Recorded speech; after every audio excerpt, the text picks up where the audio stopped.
আসসালামু আলাইকুম ওরহমতুল্লাহি ওবরাকাতুহ। প্রফিট সিরিজের ২৫তম পর্বে আপনাদের সবাইকে স্বাগত।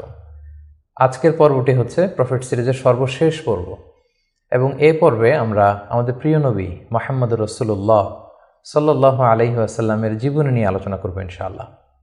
কিন্তু শুধুমাত্র একটি পর্বে আমাদের প্রিয় নবীজির বর্ণাঢ্য জীবনী, এই পুরো জীবনীকে কাভার করা খুবই দুঃসাধ্য একটি ব্যাপার। তারপরেও আমরা চেষ্টা করব খুব সংক্ষিপ্ত পরিসরে, খুব প্রেসাইজলি তার জীবনের গুরুত্বপূর্ণ যে লাইফ ইভেন্টসগুলো আছে, ঘটনাগুলো আছে, সেগুলো খুব সংক্ষিপ্ত পরিসরে বর্ণনা করবার। সম্মানিত সুধী, আল্লাহ তাআলা প্রিয় নবী মুহাম্মদ রাসূলুল্লাহ সাল্লাল্লাহু আলাইহি ওয়াসাল্লামকে জাজিরাতুল আরবে পাঠিয়েছিলেন।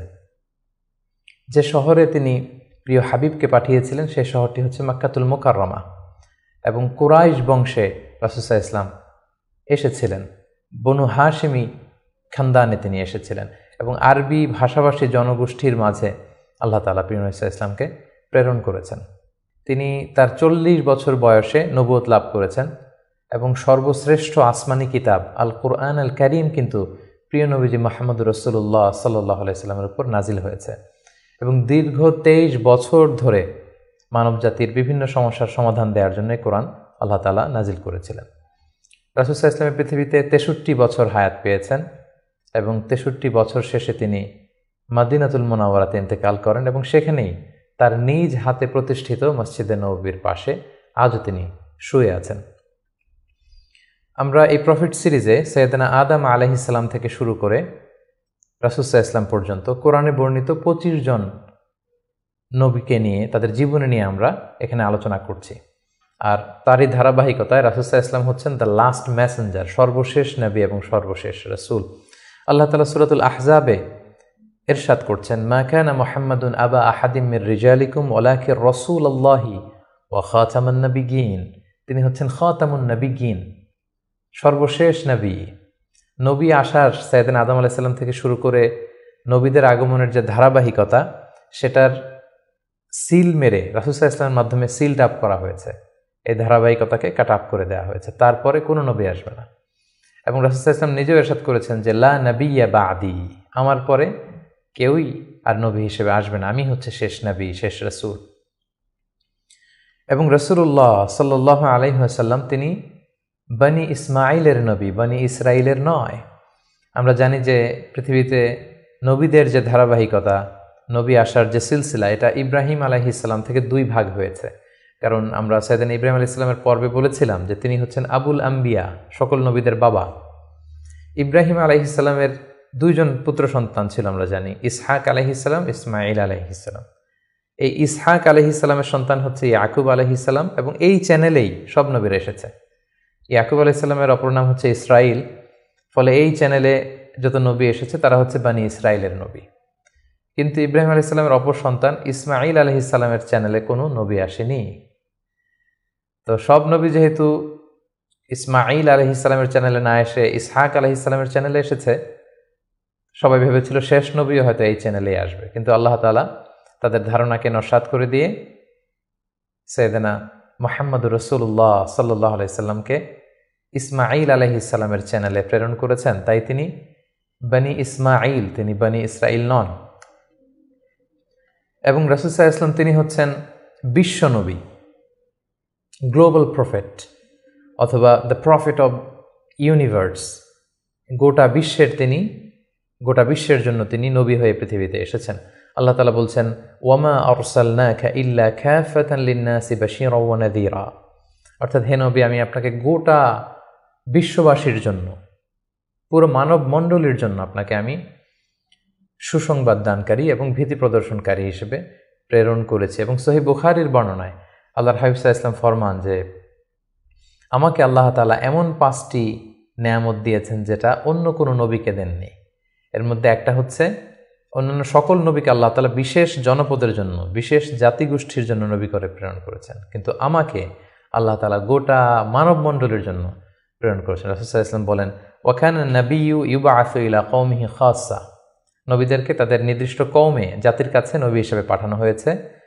ওয়া বুইসতু ইলান নাসি কাফা, আর আমি গোটা মানব মণ্ডলীর জন্য, বিশ্ববাসীর জন্য নবী হয়ে প্রেরিত হয়েছে। এবং রাসূলুল্লাহ সাল্লাল্লাহু আলাইহি ওয়াসাল্লামকে তিনি বলেছেন যে আমাকে শাফাআতের সুযোগ দেয়া হবে কিয়ামতের দিন, যে ভয়ঙ্করতম দিনে নবীরাও থারথার করে কাঁপতে থাকবে আল্লাহ তাআলার সামনে, একটি টু শব্দ করার সাহসটুকুন পাবে না, কোনো কথা বলার সাহস পাবে না। ঠিক সেই মুহূর্তে আল্লাহ রাসূল সাল্লাল্লাহু আলাইহি ওয়াসাল্লামকে শাফাআতের অনুমতি দেওয়া হবে। সুবহানাল্লাহি ওয়া বিহামদিহি। রাসূলুল্লাহ সাল্লাল্লাহু আলাইহি ওয়াসাল্লামের অনেকগুলো নাম রয়েছে।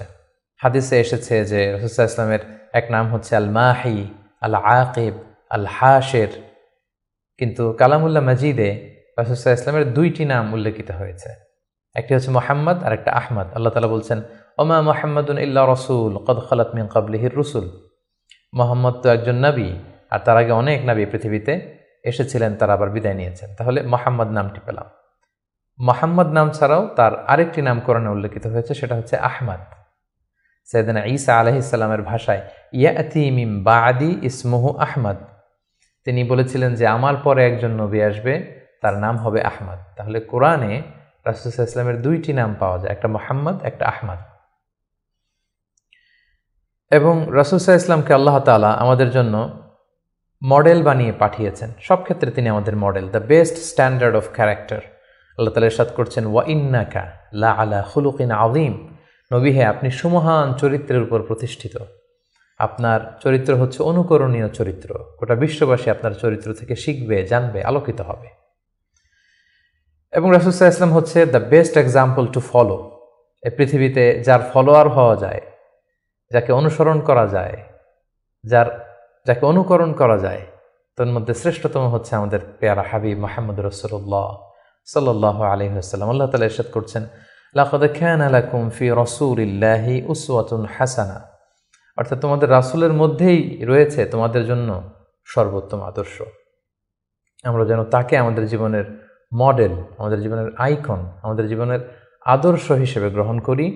এজন্য আল্লাহ তাআলা রাসূল সাল্লাল্লাহু আলাইহি ওয়াসাল্লামকে আমাদের জন্য উসওয়াতুন হাসানা, অনুকরণীয় উত্তম আদর্শ হিসেবে তিনি রাসূল সাল্লাল্লাহু আলাইহি ওয়াসাল্লামকে আমাদের কাছে প্রেরণ করেছেন। এবং তিনি শুধু মুসলিমদের জন্য নবী হয়ে আসেননি, তিনি শুধু বিশ্বাসীদের কাছেই নবী হয়ে আসেননি, তিনি শুধু আরববাসীদের কাছেই নবী হয়ে আসেননি, তিনি গোটা বিশ্বের জন্য রহমত হয়ে এসেছেন। Mercy for the entire universe. Allah তাআলা ইরশাদ করছেন ওয়ামা আরসালনাকা ইল্লা রাহমাতাল লিল আলামিন, I have sent you as a mercy for the entire universe. নবী হে আমি আপনাকে গোটা বিশ্ববাসীর জন্য রহমত করে প্রেরণ করেছি, রহমত স্বরূপ প্রেরণ করেছি। তিনি রাহমাতাল লিল আলামিন, তিনি গোটা বিশ্বের অ্যাসেট, গোটা বিশ্ব তার কাছ থেকে ভদ্রতা, সভ্যতা, ওহির জ্ঞান সব কিছু শিখবে। শুধু আমরাই রাসূল সাল্লাল্লাহু আলাইহি ওয়াসাল্লামের সুন্নাহ বা ট্র্যাডিশন থেকে আলোকিত হবে এমনটা নয়, তিনি সবার জন্য শিক্ষণীয়, অনুকরণীয়, অনুসরণীয়, তিনি গোটা বিশ্ববাসীর জন্য রহমত। প্রিয় সুধী, যেহেতু তিনি আমাদের জন্য আদর্শ, সেহেতু রাসূল সাল্লাল্লাহু আলাইহি ওয়াসাল্লাম আমাদের জন্য যা নিয়ে এসেছেন সেটাকে যেন আমরা আঁকড়ে ধরি। এটা আল্লাহ তাআলার ভার্ডিক্ট, অর্ডার। আল্লাহ তাআলা ইরশাদ করছেন ওয়ামা আতাকুমুর রাসূলু ফাখুযুহু ওয়ামা নাহাকুম আনহু ফান্তাহু। রাসূল সাল্লাল্লাহু আলাইহি ওয়াসাল্লাম তোমাদের জন্য যা নিয়ে এসেছেন সেটাকে ধরো, সেটাকে গ্রহণ করো, সেটাকে মানো। আর যেটা থেকে রাসূল সাল্লাল্লাহু আলাইহি ওয়াসাল্লাম তোমাদেরকে বারণ করেছেন সেটা থেকে তোমরা দূরে থাকো। এবং আমরা যদি আল্লাহ তাআলার ভালোবাসা পেতে চাই, সেক্ষেত্রে আল্লাহ তাআলা শর্ত জুড়ে দিয়েছেন যে আমার ভালোবাসা যদি পেতে চাও আমার নবীর অনুসরণ করো। আল্লাহ তাআলা বলছেন কুল ইন কুনতুম তুহিব্বুনাল্লাহা ফাত্তাবিউনি ইউহিব্বুকুমুল্লাহ। আল্লাহ বলছেন নবী হে আপনি জানিয়ে দিন যে তোমরা যদি আমি আল্লাহর ভালোবাসা পেতে চাও, তাহলে হে নবী আপনি বলুন যে ফাত্তাবিউনি, আমি নবীর অনুসরণ করো, তাহলে ইউহিব্বুকুমুল্লাহ, আল্লাহ তাআলা তোমাদেরকে ভালোবাসবেন। তো রাসূল সাল্লাল্লাহু আলাইহি ওয়াসাল্লামের ফলোয়ার হিসেবে, রাসূলুল্লাহ সাল্লাল্লাহু আলাইহি ওয়াসাল্লামের উম্মত হিসেবে আমাদের দায়িত্ব হচ্ছে রাসূল সাল্লাল্লাহু আলাইহি ওয়াসাল্লাম আমাদের জন্য যে শিক্ষা নিয়ে এসেছেন, যে হেদায়েত নিয়ে এসেছেন, যে আলোকবর্তিকা নিয়ে এসেছেন, কোরআন নিয়ে এসেছেন, এটা শিক্ষা যেন আমরা আমাদের ব্যক্তি জীবনে, সমাজ জীবনে, রাষ্ট্রীয় জীবনে যেন আমরা বাস্তবায়ন করি, এটা যেন আমরা আমাদের জীবনে ইমপ্লিমেন্ট করি। আমরা প্রফেট সিরিজের বিভিন্ন পর্বে বিভিন্ন নবীদের জীবন নিয়ে যখন আমরা আলোকপাত করেছিলাম, আমরা বলেছিলাম যে as a proof of their prophethood, Allah subhanahu wa ta'ala provides them মুজিজা। তারা যে নবী, তার প্রমাণ হিসেবে আল্লাহ তাআলা নবীদেরকে মুজিজা দিয়ে থাকেন। রাসূল সাল্লাল্লাহু আলাইহি ওয়াসাল্লামের জীবনীতেও আমরা দেখব যে অসংখ্য মুজিজা ছিল। আমরা একটির কথা যদি উল্লেখ করি যে মক্কার কুরাইশরা যখন রাসূল সাল্লাল্লাহু আলাইহি ওয়াসাল্লামকে নবী হিসেবে মানতে যাচ্ছিল না, রাসূল সাল্লাল্লাহু আলাইহি ওয়াসাল্লাম বললেন যে চাঁদকে যদি দ্বিখণ্ডিত করতে পারি তোমরা কি মেনে নিবে যে আমি আল্লাহ রাসূল? তারা বলল যে মেনে নিব। রাসূল সাল্লাল্লাহু আলাইহি ওয়াসাল্লাম আঙ্গুল উঁচু করলেন, চাঁদের দিকে ইঙ্গিত করলেন, চাঁদ দ্বিখণ্ডিত হয়ে দুই ভাগ হয়ে গেল। সুবহানাল্লাহ। আল্লাহ তাআলা সূরাতুল কমারে ইরশাদ করছেন, ইকতারাবাতিস সাআতু ওয়ানশাক্কাল কমর ওয়া ইন ইয়ারা আয়াতান ইউরিদু ওয়া ইয়াকুলু সিহরুম মুস্তামির। রাসূল সাল্লাল্লাহু আলাইহি ওয়াসাল্লাম চাঁদ দ্বিখণ্ডিত করে ফেললেন, কিন্তু এই চমৎকার এই মুআজিজা দেখার পরেও তারা কিন্তু ঈমান আনলো না। তারা বলল, তুমি জাদু করেছো, চাঁদের মধ্যে ভেলকিবাজি করেছো, এমন বড় জাদুকর তুমি চাঁদের উপরও জাদুর প্রভাব খাটিয়েছ। তো এভাবে রাসূল ইসলাম যখনই কোরআনের আয়াত বলতেন, কোনো মুআজিজা দেখাতেন, তারা হয়তো রাসূল ইসলামকে জাদুকর বলতো, কখনো বলতো তুমি পাগল, কখনো বলতো তুমি কবি, কখনো বলতো তুমি গণক। নাউযুবিল্লাহি মিন যালিক। এভাবে রাসূল ইসলাম অনেকগুলো মুআজিজা তার জীবনে আমরা দেখতে পাই, যেগুলো তার মধ্যে থেকে অন্যতম মুআজিজা হচ্ছে তিনি চাঁদকে দ্বিখণ্ডিত করেছিলেন। এবং রাসূল ইসলাম জন্মের আগেই যেগুলোকে মুবাশশিরাত বা ইরহাসাত বলে, নবী হওয়ার আগে এমন কিছু অলৌকিক ঘটনা, এরকম অনেক ঘটনা কিন্তু ঘটেছে। যেমন রাসূল ইসলামের প্রিয় মাতা আমেনা যখন গর্ভবতী ছিলেন, তখন তিনি দেখেছেন যে তার পেট থেকে একটা আলো বের হয়ে এটা শাম দেশের বড় বড় প্রাসাদগুলোকে আলোকিত করছে। এটা কিন্তু রাসূল ইসলাম যে পৃথিবীতে আসবেন তার আগাম একটা বার্তা। সম্মানিত সুধী, আমরা এই পর্যায়ে রাসূলুল্লাহ সাল্লাল্লাহু আলাইহি ওয়াসাল্লামের সরাসরি জীবনের দিকে যাব, ধারাবাহিক জীবন পরিক্রমা আলোচনা করব এবং বুঝবার সুবিধার্থে আমরা রাসূল সাল্লাল্লাহু আলাইহি ওয়াসাল্লামের পুরো জীবনীকে 3টি ভাগে ভাগ করেছি। তার প্রথম ভাগে আমি রাসূল সাল্লাল্লাহু আলাইহি ওয়াসাল্লামের জন্ম থেকে শুরু করে নবুয়ত পর্যন্ত এই 40 বছরের বর্ণনা দিব। সেক্ষেত্রে বয়স অনুসারে এই বর্ণনাটি দেয়া হবে। দ্বিতীয় ভাগে আমরা মক্কায় নবুয়তির যে 13 বছর, এই 13 বছরের বর্ণনা দিব। সেক্ষেত্রে নবুয়তির সন ভিত্তিক বর্ণনা দেওয়া হবে। এবং সবশেষে আমরা মদিনায় রাসূল সাল্লাল্লাহু আলাইহি ওয়াসাল্লাম যে 10টি বছর কাটিয়েছেন, তৃতীয় পর্বে বা তৃতীয় ভাগে আমরা সেটির বর্ণনা দিব, আর সেটা হবে হিজরি সন ভিত্তিক বর্ণনা। তাহলে সম্মানিত সুধী, আর কাল বিলম্ব না করে আমরা রাসূল সাল্লাল্লাহু আলাইহি ওয়াসাল্লামের বায়োগ্রাফির একেবারে মূল পর্বে চলে যাই।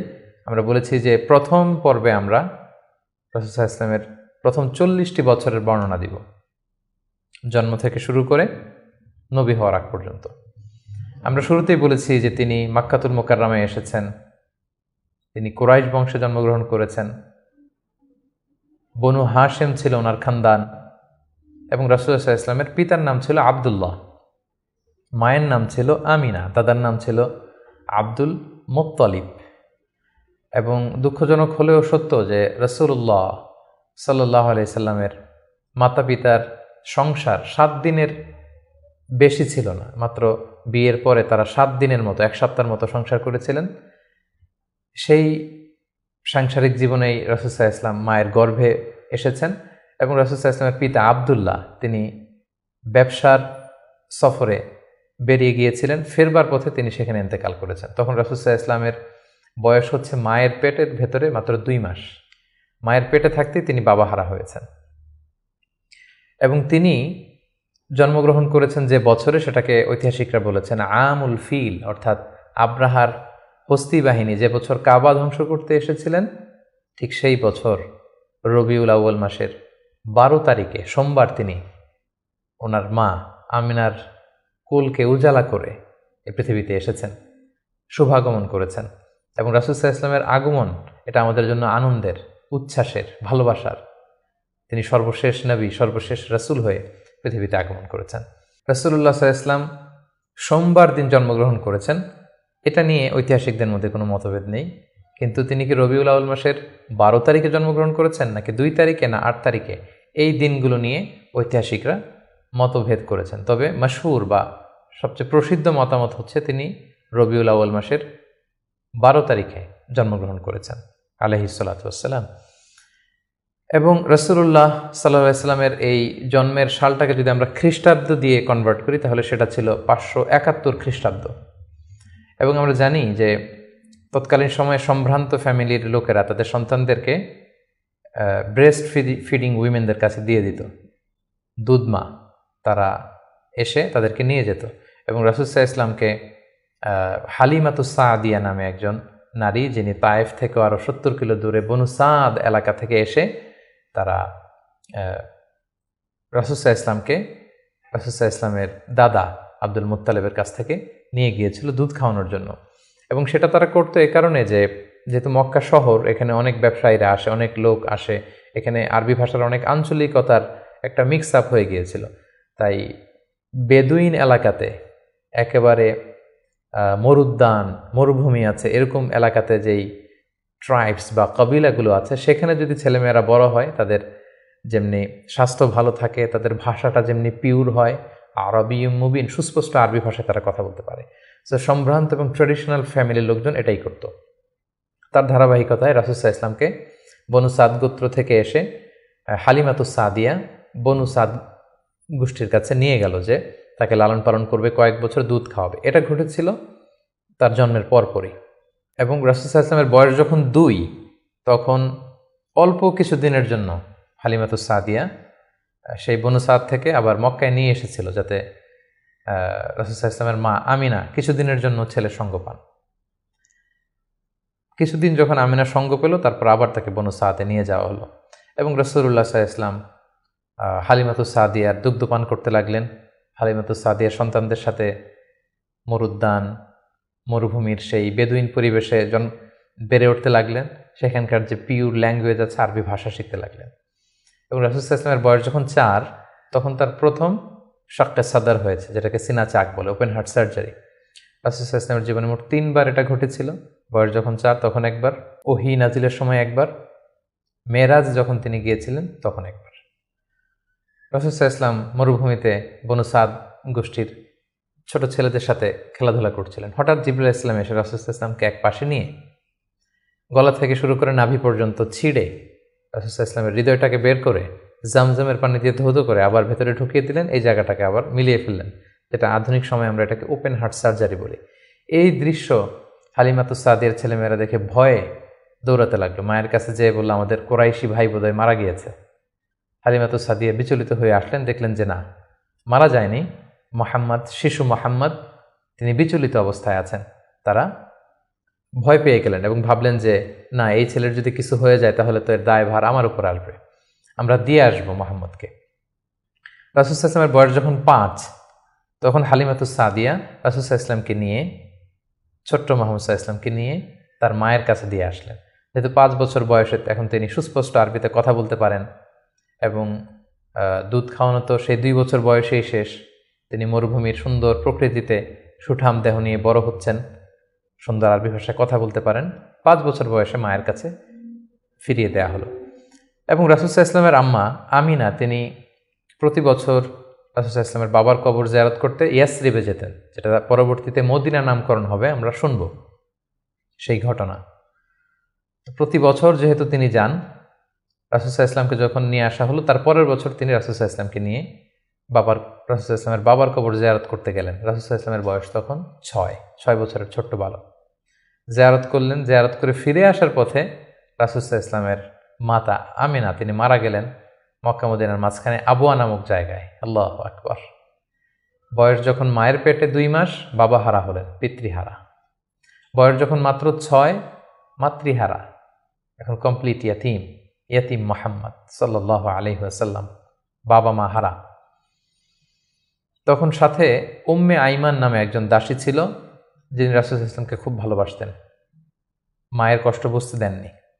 সেখান থেকে নিয়ে দাদার কাছে মক্কায় চলে আসলেন এবং রাসূল সাল্লাল্লাহু আলাইহি ওয়াসাল্লাম পরবর্তীতে বলেছিলেন, উম্মে আইমান হিয়া উম্মি বা'দা উম্মি, আমার মায়ের পরে উম্মে আইমানই আমার মা। সুবহানাল্লাহ। মক্কাতে যখন নিয়ে আসা হলো রাসূল সাল্লাল্লাহু আলাইহি ওয়াসাল্লামকে, শিশু মুহাম্মদকে, তখন তার দাদা আব্দুল মুত্তালিব তার দেখভালের দায়িত্ব নিলেন। কিন্তু অবাক করা কাণ্ড হচ্ছে, রাসূল সাল্লাল্লাহু আলাইহি ওয়াসাল্লাম যখন মাত্র 8 বছর বয়সে উপনীত হলেন, তার দাদাও ইন্তেকাল করলেন। এবার মাও নেই, বাবাও নেই, দাদাও নেই। ঠিক তখন রাসূল সাল্লাল্লাহু আলাইহি ওয়াসাল্লাম তার চাচা আবু তালেবের কাছে মানুষ হতে লাগলেন।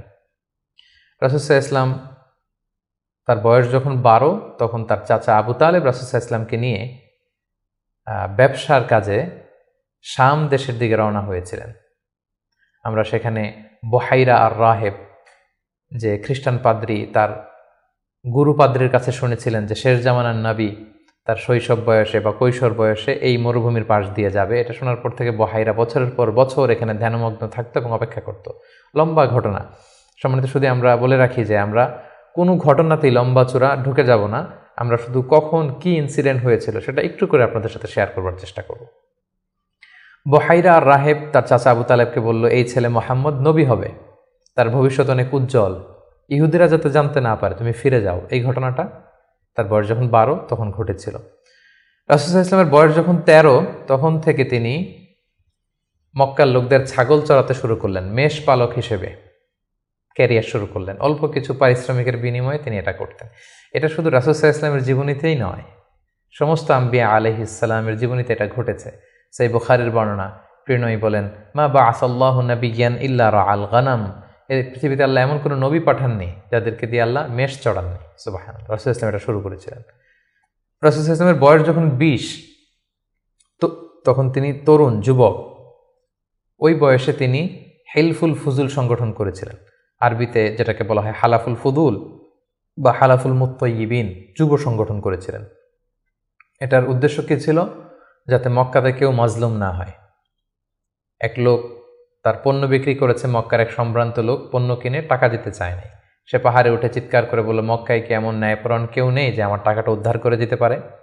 রাসূল ইসলাম এই দৃশ্য দেখে কষ্ট পেলেন। তিনি প্রায় এরকম দৃশ্য দেখতেন যে জালিমরা অসহায় গরিব লোকদেরকে মক্কায় এভাবে ঠকাচ্ছে। তিনি তার চাচা আর জুবাইর ইবনে আব্দুল মুত্তালিব সহ ওনাদের সমবয়স্ক ইয়াংদেরকে নিয়ে একটা সোসাইটি করলেন। এই সোসাইটির নাম তারা দিলেন হালাফুল ফুদুল, যেটা বাংলায় আমরা হিলফুল ফুজুল বলি। এবং তারা এই সংগঠনের নাম দিয়েছিলেন হালাফুল মুত্তাইয়িবিন। বেসিকলি তারা, আরব দেশের ট্রেডিশন ছিল, তারা যখন সংঘবদ্ধ হতো তারা এক গামলা রঙের ভেতরে হাত ঢুকিয়ে দিয়ে তারা পাথরের মধ্যে হাতের ছাপ দিত। সবাই এভাবে হাতের ছাপ দিয়ে তারা প্রমাণ দিত যে আমরা ঐক্যবদ্ধ, সংঘবদ্ধ আছি। তো এভাবে রাসূল সাল্লাল্লাহু আলাইহি ওয়াসাল্লাম যখন এই যুব সংগঠন করলেন, তখন আর জালিমরা সাহস পেল না গরিবদেরকে ঠকাতে, এবং তারা গরিবদের হক এভাবে উদ্ধার করে দিত। সুবহানাল্লাহ বিহামদি। রাসূল সাল্লাল্লাহু আলাইহি ওয়াসাল্লামের বয়স যখন 25 তখন তিনি দ্বিতীয়বারের জন্য মক্কার বাইরে গেলেন। শাম দেশে তিনি ব্যবসায়িক কাজে গেলেন, এবং সেটা ছিল মূলত খাদিজাতুল কুবরা রাদিয়াল্লাহু তাআলা আনহা, যিনি মক্কার একজন সম্ভ্রান্ত নারী ছিলেন। তিনি সম্পদ বা অর্থ ইনভেস্ট করেছিলেন, এবং রাসূল সাল্লাল্লাহু আলাইহি ওয়াসাল্লাম তার হয়ে তার প্রোডাক্টগুলো নিয়ে বিক্রির জন্য গিয়েছিলেন।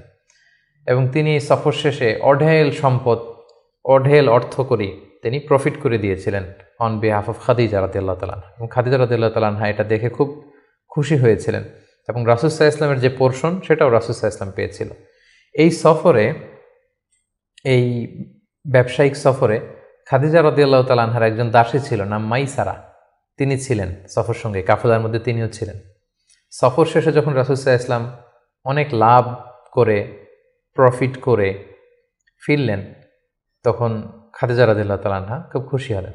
এবং মাইসারা তখন খাদিজাকে জানান দিল যে, খাদিজা, এই মানুষ মুহাম্মদ কোনো সাধারণ মানুষ নন। খাদিজা বললেন, তাই নাকি? কি দেখেছ তুমি এই থ্রু আউট দ্য জার্নি, এই পুরো সফরে তুমি কি খেয়াল করেছো? তিনি বললেন যে মুহাম্মাদের চলন বলন কথা এটা আলাদা, অন্য সবার চেয়ে, কাফেলার প্রত্যেকটা পুরুষের চেয়ে আলাদা। তিনি অন্যরকম, তিনি সাধারণ কোনো মানুষ নন, অসাধারণ একজন মানুষ। তার কথা বার্তা, তার চলা ফেরা, তার আচরণ, তার ডিলিংস, তার বুদ্ধিমত্তা অসাধারণ। মাইসারা যখন এই কথা বলল, তখন খাদিজাতুল কুবরা তিনি রাসূল সাল্লাল্লাহু আলাইহি ওয়াসাল্লামের প্রতি আকৃষ্ট হলেন। তার একজন কাছের বান্ধবীর কাছে শেয়ার করলেন। তারা সবাই মিলে রাসূল সাল্লাল্লাহু আলাইহি ওয়াসাল্লামের চাচাদের কাছে যেয়ে বললেন যে, রাসূল সাল্লাল্লাহু আলাইহি ওয়াসাল্লামকে খাদিজা পছন্দ করে, আমরা বিয়ের ব্যাপারে ভাবতে পারি কিনা। চাচারা রাসূল সাল্লাল্লাহু আলাইহি ওয়াসাল্লামকে জানালেন, রাসূল সাল্লাল্লাহু আলাইহি ওয়াসাল্লাম এগ্রি করলেন। এই 25 বছর বয়সে রাসূল সাল্লাল্লাহু আলাইহি ওয়াসাল্লাম তার প্রথম বিয়েটি সম্পন্ন করলেন, আলহামদুলিল্লাহ। এবং রাসূল সাল্লাল্লাহু আলাইহি ওয়াসাল্লাম 20টি উট দিয়েছিলেন as a dowry, as a mahr. বিয়ের মাহার হিসেবে খাদিজা রাদিয়াল্লাহু তাআলা আনহাকে 20টা উট দিয়েছিলেন। রাসূল সাল্লাল্লাহু আলাইহি ওয়াসাল্লামের বয়স যখন 30, খাদিজা রাদিয়াল্লাহু তাআলা আনহা রাসূল সাল্লাল্লাহু আলাইহি ওয়াসাল্লামের ঘরকে উজালা করে তার প্রথম সন্তান, কন্যা সন্তান জন্মগ্রহণ করলো, জাইনাব। রাসূল সাল্লাল্লাহু আলাইহি ওয়াসাল্লামের বয়স যখন 33, দ্বিতীয় কন্যা সন্তান রুকাইয়া জন্মগ্রহণ করলো। রাসূল সাল্লাল্লাহু আলাইহি ওয়াসাল্লামের বয়স যখন 34, তৃতীয় কন্যা সন্তান উম্মে কুলসুম আসলো। রাসূল সাল্লাল্লাহু আলাইহি ওয়াসাল্লামের বয়স যখন 35, ফাতেমা রাদিয়াল্লাহু তাআলা আনহা তিনি জন্মগ্রহণ করলেন। এবং তখন কাবা ঘরের একটা রিনোভেশন হলো। আগুন লেগে বন্যার পানিতে কয়েকবার কাবা ধ্বংস হয়ে গিয়েছিল। ঠিক সেই সময়তে রাসূল সাল্লাল্লাহু আলাইহি ওয়াসাল্লামের বয়স যখন 35, কাবাকে আবার রিবিল্ড অফ কাবা বা রিনোভেশন অফ কাবা করা হয়েছিল। ইব্রাহিম আলাইহিস সালামের যে ভিত্তির উপর কাবা তৈরি করেছিলেন সেই ভিত্তি ঠিক রেখে পাথর এনে কাবা নির্মাণ করা হয়েছিল। এবং হাজরা আসওয়াদ নিয়ে একটা দ্বন্দ্ব লেগেছিল, কে রাখবে এই জান্নাতি পাথর। 4টা গ্রুপ হয়ে গিয়েছিল। পরবর্তীতে রাসূল সাল্লাল্লাহু আলাইহি ওয়াসাল্লাম এটার সমাধান দিয়েছিলেন। রাসূলুল্লাহ সাল্লাল্লাহু আলাইহি ওয়াসাল্লামের বয়স যখন 37 বছর, তখন থেকে তিনি একাকী নির্জনে ইবাদত করতেন, ধ্যানমগ্ন থাকতেন। হুব্বিবা ইলাইহিল খালা, নিঃসঙ্গত তার কাছে প্রিয় করে দেয়া হলো। সম্মানিত সুধী, জাহিলি যুগে রাসূল সাল্লাল্লাহু আলাইহি ওয়াসাল্লামের ধর্মবিশ্বাস কী ছিল সেটা নিয়ে যদি আমরা বলি, তাহলে আমরা বলবো যে তিনি কখনো শিরকের সাথে জড়িত হননি, তিনি কখনো কোনো মূর্তিকে টাচ করেননি, তিনি আল্লাহ ছাড়া কারো কাছে কোনো কিছু কামনা করেননি, এবং তিনি হানিফ সম্প্রদায়ের অন্তর্ভুক্ত ছিলেন। অর্থাৎ ইব্রাহিম আলাইহিস সালামের স্বচ্ছ হানিফ ধর্মবিশ্বাসের যতটুকু মক্কাতে তখন অবশিষ্ট ছিল, রাসূল সাল্লাল্লাহু আলাইহি ওয়াসাল্লাম সেগুলোর প্রতি আকৃষ্ট ছিলেন, তিনি সেগুলো পালন করতেন। কিন্তু এই জাহিলি সমাজের মধ্য থেকে মানুষগুলোকে এক আল্লাহর দিকে কিভাবে নেবেন, সঠিক রাস্তা কোনটা, একটা স্ট্রাকচার্ড রিলিজিয়ান, স্ট্রাকচার্ড শরিয়া ওনার কাছে ছিল না। ফলে সেটা তিনি কামনা করছিলেন, খুঁজছিলেন, মহাসত্যকে তিনি খুঁজে বেড়াচ্ছিলেন। এজন্য ওনার বয়স যখন 37 ইয়ার্স ওল্ড, তখন হুব্বিবা ইলাইহিল খালা, নিঃসঙ্গতা, একাকী ধ্যান করা, এই মহাবিশ্ব নিয়ে গবেষণা করা, এই মহাবিশ্বের স্রষ্টাকে কিভাবে আরও তার সান্নিধ্য পাওয়া যায় সেটা নিয়ে তিনি চিন্তা গবেষণা করছিলেন। এবং ঠিক সেই মুহূর্তে তিনি হেরা গুহাতে যেতেন, এবং এটা চলেছিল তার বয়স যখন 37 থেকে শুরু করে 39 বছর 6 মাস পর্যন্ত এই ধ্যান তিনি করতেন। খাবার নিয়ে হেরা গুহাতে যেতেন, সেখানে ধ্যানমগ্ন তিনি থাকতেন এবং তিনি স্রষ্টার সান্নিধ্য পাওয়ার চেষ্টা করতেন। সত্য, মহাসত্যকে তিনি অর্জনের জন্য চেষ্টা করতেন। রাসূলুল্লাহ সাল্লাল্লাহু আলাইহি ওয়াসাল্লামের বয়স যখন 39 বছর 6 মাস, তখন থেকে, অর্থাৎ 40 বছর হতে আর মাত্র 6 মাস বাকি, তখন থেকে তিনি গুড ড্রিমস আর রুইয়া সাদেকা, বেশি বেশি সত্য স্বপ্ন দেখতে শুরু করলেন। প্রতিদিনই স্বপ্ন দেখতেন, এবং রাতে যাই স্বপ্ন দেখতেন সকালবেলা সেটা বাস্তবায়িত হতো। ফলে তিনি স্বপ্নে রাতে যা দেখতেন সকালবেলা বাস্তবে সেটা সমাজে তিনি দেখতে পেতেন। এভাবে একাকী তিনি খাবার নিয়ে, পাথেয় নিয়ে, সেই 632 মিটার উঁচু মাক্কাতুল মুকাররমায় গারে হেরাতে, হেরা পাহাড়ে তিনি চলে যেতেন, ধ্যানমগ্ন থাকতেন এবং মহাসত্যের সন্ধান করতেন। ঠিক তার বয়স যখন 40 বছরে উপনীত হলো, তিনি মহাসত্যের সন্ধান পেলেন। সুবহানাল্লাহি বিহামদি। সেদিন জিবরাইল আলাইহিস সালাম রেশমি কাপড়ে সূরাতুল আলাকের প্রথম 5 আয়াত নিয়ে এসে বললেন, পড়ুন। তিনি বললেন, আমি তো পড়তে জানি না। কয়েকবার বলার পরে পড়তে জানেন না তিনি বললেন। তিনি রাসূল সাল্লাল্লাহু আলাইহি ওয়াসাল্লামকে 3 বার জড়িয়ে ধরলেন। এবার তিনি পড়লেন, ইকরা বিসমি রাব্বিকাল্লাযী খালাক, খালাকাল ইনসানা মিন আলাক, ইকরা ওয়া রাব্বুকাল আকরাম আল্লাযী আল্লামা বিল কলম, আল্লামাল ইনসানা মা লাম ইয়ালাম।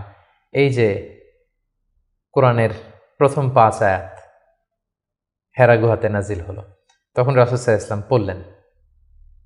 5টি আয়াত পড়ে তিনি হেরা গুহা থেকে কাঁপতে কাঁপতে নেমে আসলেন। নেমে এসে দেখেন জিবরাইল আলাইহিস সালামকে তার প্রকৃত রূপে দেখলেন, যে বিশাল আকৃতির, দিগন্ত বিস্তৃত তার আকৃতি। তিনি আরো ভয় পেলেন। এই 5 আয়াত নিয়ে তিনি নিচে নেমে আসলেন, কাঁপতে লাগলেন, এবং আম্মাজান খাদিজা ওনার স্ত্রীর কাছে এসে বললেন, জাম্মিলুনি জাম্মিলুনি, আমার ভয় লাগছে, আমাকে কম্বল চাপা দাও। কম্বল চাপা দেয়া হলো, আয়াত নাজিল হলো, ইয়া আইয়ুহাল মুজাম্মিল কুমিল লাইলা ইল্লা কালিলা, এ কম্বলওয়ালা দাঁড়াও, দাঁড়িয়ে তাহাজ্জুদের সালাত পড়ো। তিনি বললেন, আমাকে দাসসিরুনি দাসসিরুনি, আমাকে বস্ত্র দিয়ে চাপা দাও, আমার ভয় লাগছে, আমি মনে হয় মারা যাব। রাসূল ইসলামের গায়ে জ্বর এসে গেল, কাঁপুনি এসে গেল। কারণ কোরআনটা হচ্ছে ইন্না সানুলকি আলাইকা কওলান সাকিলা, এটা খুব ভারী, পাওয়ারফুল একটা স্ট্রং মেসেজ।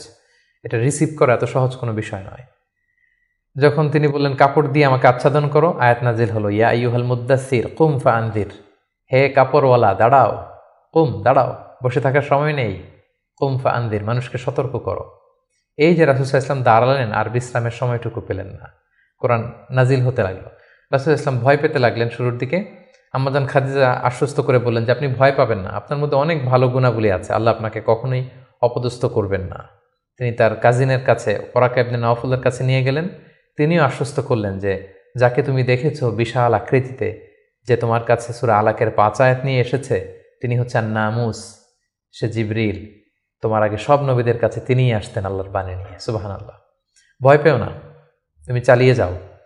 এবং তোমার জাতিগোষ্ঠী তোমার বিরোধিতা করবে, তোমাকে তোমার এলাকা থেকে বের করে দিবে। রাসূল ইসলাম বললেন, আমার গোষ্ঠীর আত্মীয়রা আমাকে বের করে দিবে? তিনি বললেন, হ্যাঁ, এই বাণীবাহকের কাজ যারা করে পৃথিবীতে তাদেরকে এই ভাগ্যই বরণ করতে হয়েছে। সুবহানাল্লাহ বিহামদিহি।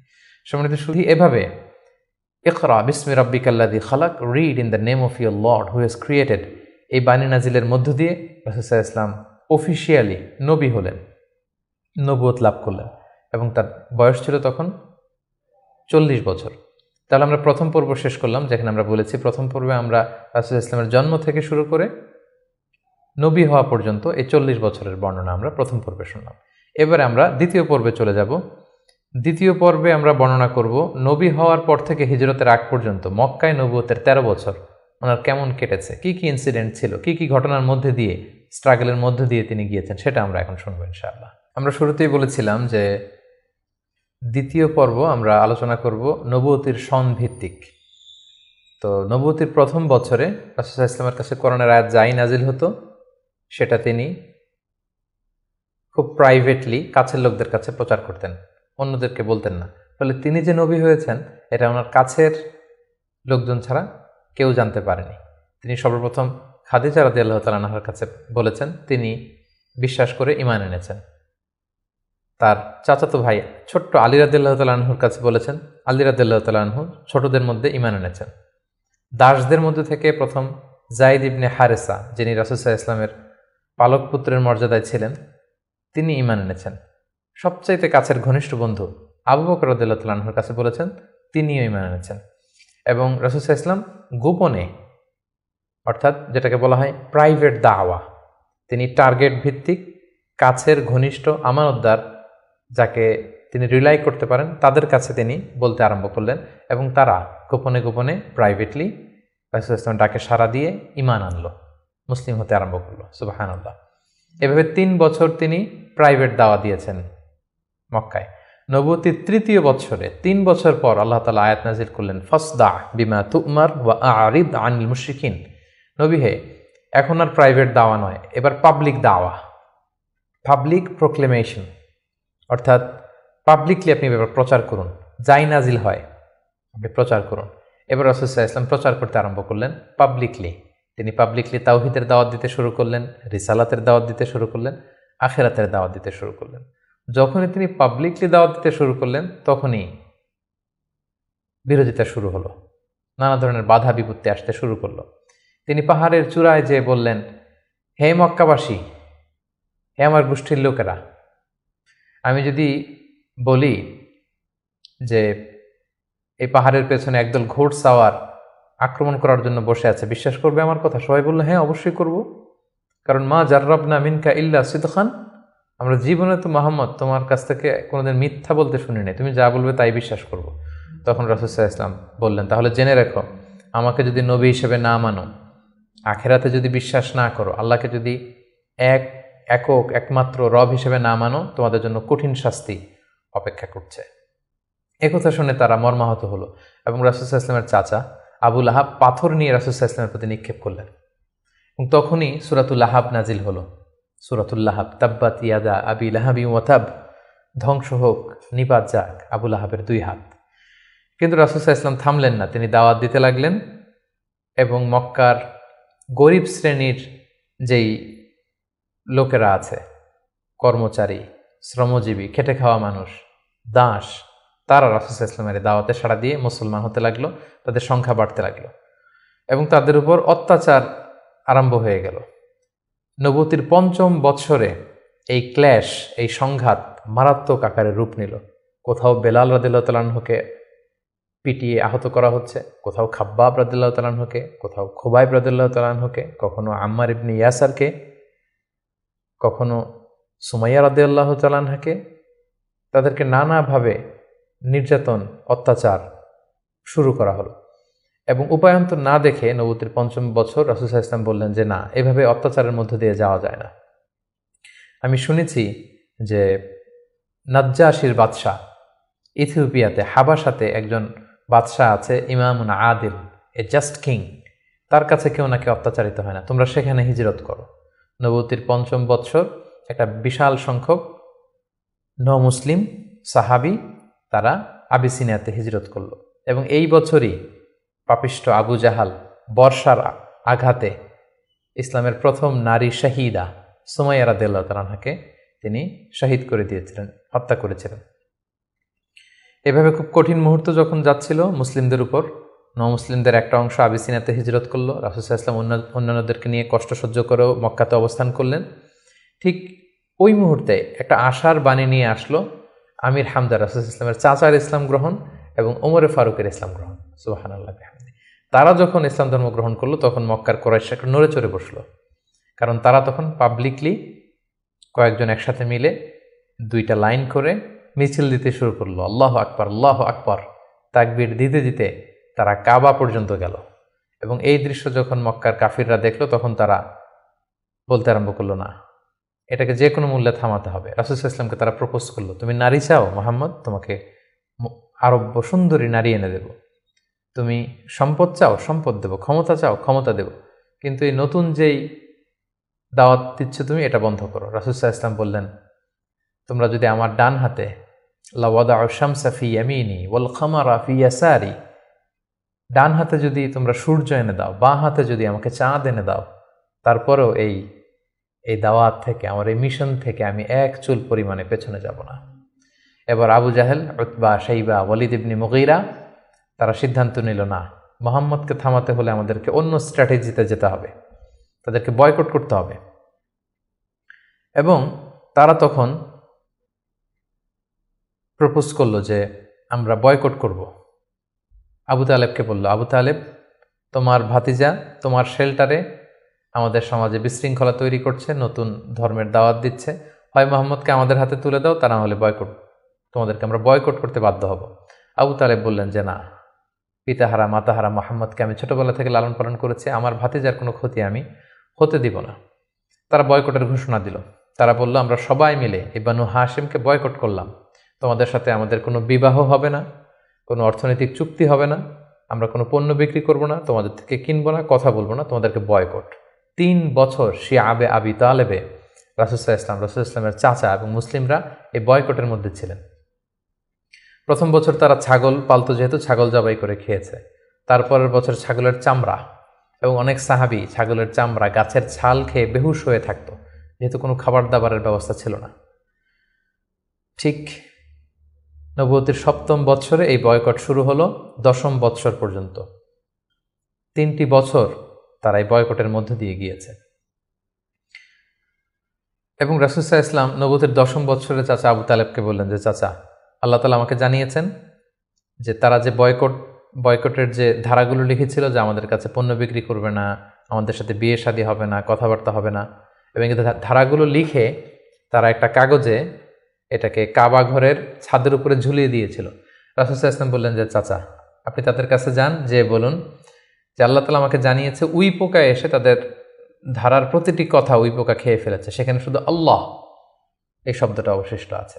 আমি যদি নবী না হই তাহলে তো এটা আমার পক্ষে বলা সম্ভব না। আবু তালেব যে বললেন, শোনো, আমার ভাতিজা মোহাম্মদ বলেছে যে তোমাদের ধারার প্রতিটি কথা উই পোকা খেয়ে ফেলেছে, যেটা তোমরা কাবা ঘরে লটকে রেখেছো গত 3 বছর, যাও যেয়ে দেখো। যদি দেখো মোহাম্মদ যা জানিয়েছে এটা মিথ্যা, তাহলে মোহাম্মদকে তোমাদের হাতে তুলে দেবো, আর যদি সত্য হয় তাহলে এই বয়কট তোমরা ভেঙে দিতে হবে। তারা যে তাই দেখলো, রাসূল সাল্লাল্লাহু আলাইহি ওয়াসাল্লাম যেমনটি বলেছেন, কোনো লেখা সেই নথিপত্রে নেই, শুধু আল্লাহ নামটি ছাড়া। এটা দেখে তাদের কারো কারোর মধ্যে ভয় আসলো যে না, এতটা আমাদের আত্মীয়, এরা একই বংশের লোক, একই সমাজের লোক, এটা করা ঠিক হবে না। নবুয়তির 10ম বৎসর এই বয়কটকে তারা উঠিয়ে নিল। কিন্তু তার চেয়েও দুঃখজনক ঘটনা আমাদের জন্য সামনে অপেক্ষা করছে। সেটা হচ্ছে নবুয়তির 10ম বৎসর রাসূল সাল্লাল্লাহু আলাইহি ওয়াসাল্লামের এই চাচা আবু তালেব ইন্তেকাল করলো, যিনি রাসূল সাল্লাল্লাহু আলাইহি ওয়াসাল্লামকে পলিটিক্যাল শেল্টার দিতেন এবং রাসূল সাল্লাল্লাহু আলাইহি ওয়াসাল্লামকে ঘরে যিনি শক্তি যোগাতেন, সাহস যোগাতেন এবং ফিনান্সিয়াল সাপোর্ট দিতেন, তার সেই প্রিয়তমা স্ত্রী খাদিজা রাদিয়াল্লাহু তাআলা আনহা নবুয়তির 10ম বৎসরে চাচার ইন্তেকালের 6 মাস পরে ইন্তেকাল করলেন।